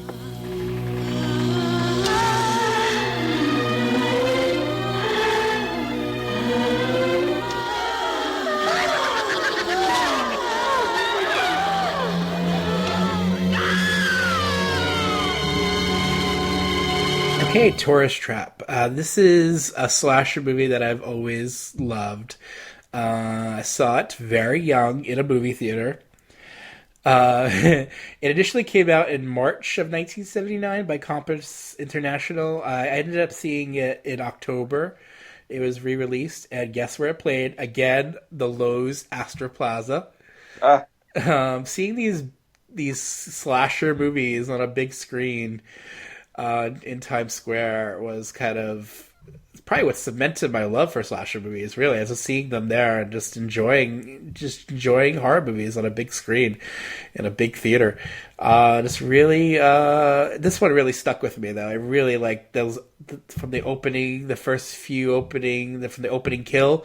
I would say really just like mess with me, and I just didn't know what was going on because it's supernatural-ish initially, where things start flying at someone and impaling someone, and then someone lets out like a silent scream that really like kind of froze. I was frozen there in fear watching that. Like, what am I getting into here? And it's a PG rated horror movie. So deemed by the ratings board appropriate for me, but definitely not appropriate for someone my age. It really scared me and messed with me. This is a really freaky movie. It's the plot, and I won't go into it, but just the idea of just being somewhere that you just can't get away from, and just having no real way out, and the way the killer dispatches the people in very horrifying ways. It's not a movie with a high body count, so it plays out in a bit slower than the usual slasher movie, but every kill sticks with me and just horrifies me. Just being smothered alive by someone who's going to make you into one of his wax figures or one of his creations, and just like the way he taunts them and talks to them, and how he tells them that their heart's going to stop because they're frozen in fear because they know they're going to die. Just really, that scared me. Just the way the killer just the way he talks and the way he holds himself up, and then of course that possible supernatural angle. I think the director has mentioned that he didn't really think of it as supernatural, even though to me it's clearly supernatural. I think Carrie definitely was an influence on this movie, as well as some other popular movies of the time period, like Texas Chainsaw Massacre for sure, because it's loaded with atmosphere. It's the same actual art director as Texas Chainsaw Massacre, so there's definitely an influence in the look of the movie, and it just really spooks me, and it really does continue to. It just it maybe doesn't exactly have that hold on me as it did when I was a kid, because I know what to expect now, but I go into it every single time thinking, well, I know I'm going to be scared, and I just got to be in awe of Chuck Connor's performance, dual performance possibly, and I don't know, I just love him in the movie. I think he's a fun character, fun, crazy character. And I like the actresses in the movie. Tanya Roberts is appealing, and all the other actresses are appealing, and they bring their natural elements, and everyone gives a good performance. And again, yes, the scariest PG film I've seen, and will always stay with me. I remember watching it a lot on Media Home Video, Home Entertainment. My sister and I would watch it a lot, and it just really, really just got a lot of replay value. It also double featured in New York in 1981 with Maniac. Could imagine seeing that double feature. Okay. and also double featured with Beyond the Fog, which was Tower of Evil retitled to make people think it was a sequel to The Fog, which it wasn't. That's a good idea. That'd be a fun double feature. I like it. Yeah, Tower of Evil is definitely fun, I should say. What are your thoughts on Tourist Trap? Oh, I love Tourist Trap. I can't even imagine what it would have been like to see this in the theater as a kid, because it is such a weird movie that it's just like, it's one of those movies that it's scary because it's scary, but it's also just scary because it's weird. And it's like nothing you've ever seen before. The killer to me looks a lot like the love child of Mitt Romney and Patsy Cline, which is very unsettling, but I'm a fan of that. I think it's Tanya Roberts' best performance. I mean, I second everything else you say about the art direction. I think it's really beautifully shot, and it just really is immersive. You feel like you're in the house with this totally batshit crazy person, and it's one of those movies that kind of has almost has the perspective of like a batshit crazy person. Like you feel like you don't know where the filmmaker is going to take you, and that's scary.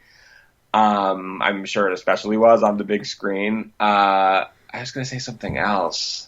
It's interesting that both Tourist Trap and The Redeemer are about killers who are possibly played by an actor who plays various roles in the movie, who wear a creepy woman's mask that looks like the inspiration for the Jigsaw mask, and who cover people's faces in glue. What is that? Or plaster or wax? Or some kind of plaster, I guess, right? Yeah. It's just great. I know this is a movie that I never saw. I actually had a hard time finding this movie for a long time because I liked Tanya Harding. That would have been interesting. Tanya Roberts, and you just couldn't find it. Then a new video store opened, and they randomly had the 70s media VHS tape. But I know this was a movie that was on TV a lot in the 70s and 80s. And I can't even imagine what it'd be like to just be a kid and stumble on this on TV. Ooh, God. This is another movie that Stephen King praises a lot in Danse Macabre, which I think is kind of neat. So, thumbs up for Tourist Trap. It's sad that the Blu-ray is missing footage, but I love my DVD. Yeah, I have that DVD as well, because I once I found out the Blu-ray was missing stuff, I was like, no. So I hope they could go back and restore the original footage. I just want the most complete version of Tourist Trap possible, the best presentation with the best extras, because I just absolutely am bonkers for this movie and have been for such a long time that it's become I don't know, it's become one of my just old friends.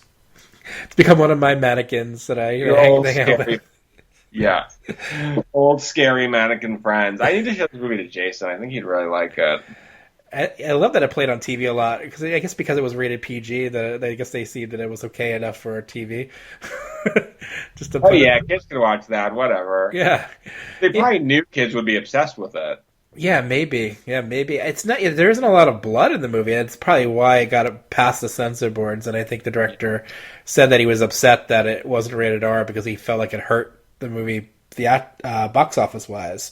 This is another movie I couldn't find box office information for, and it was released a few times, so I just don't understand why it didn't do better, because it's just a perfect movie of that time, a perfect slasher movie of that time. It just really does tick off all those great slasher movie boxes, but also gives you something completely batshit crazy. Of course, I can't forget to mention Pino Donaggio's score, which greatly adds to the atmosphere and the eeriness and the weirdness of it, because the score is so bonkers and playful and childlike at times, and then downright creepy at times. It kind of goes through all these beats and all these emotions. And I actually have a rare vinyl soundtrack of it. It's really cool, and I just love the soundtrack, and I just the movie itself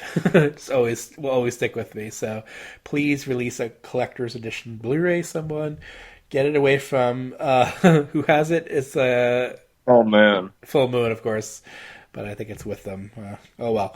Absolutely love it. And if it were playing again in theaters, I'd go see it again anytime. Yeah, national re-release, please. Yes. Bring the kids. That's what I say to all slasher movies. All right, those were our lists. There are plenty of more 70s slasher movies. Send us your list, talk about them. You could post them on Retro Movie Love. That has a Facebook page as well as Cinema Do Beep. I don't have a personal page anymore on Facebook, guys, but you can definitely reach out to me via those pages. You could email me, meep@cinemademeep.com. You could follow me on Instagram, cinemademeep on Instagram. That's what I've been doing most of my stuff lately. Trying to cut down some of the social media stuff in this crazy world we live in. So Cinema to Meep seems to be the Instagram thing. That's the one I'm doing the most lately, or on Retro Movie Love on Facebook. You can reach either me or Ben there. Anything else you want to end with, Ben? No, I still am on Facebook. I'm like having a hard time cutting the cord, so you can still reach me there in my shame. And I hope to hear about your favorite 70s horror movies if you haven't already written it. All right, thank you guys, and we'll be back for something new, something bloody, or something fun. I don't know. We have a lot of ideas for podcasts in the future, and we'll get to them hopefully soon. Thank you for listening, and say goodbye, everybody. Bye, everybody. Ciao for now.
We're going to have a party. How do I look? How do I look? Hello.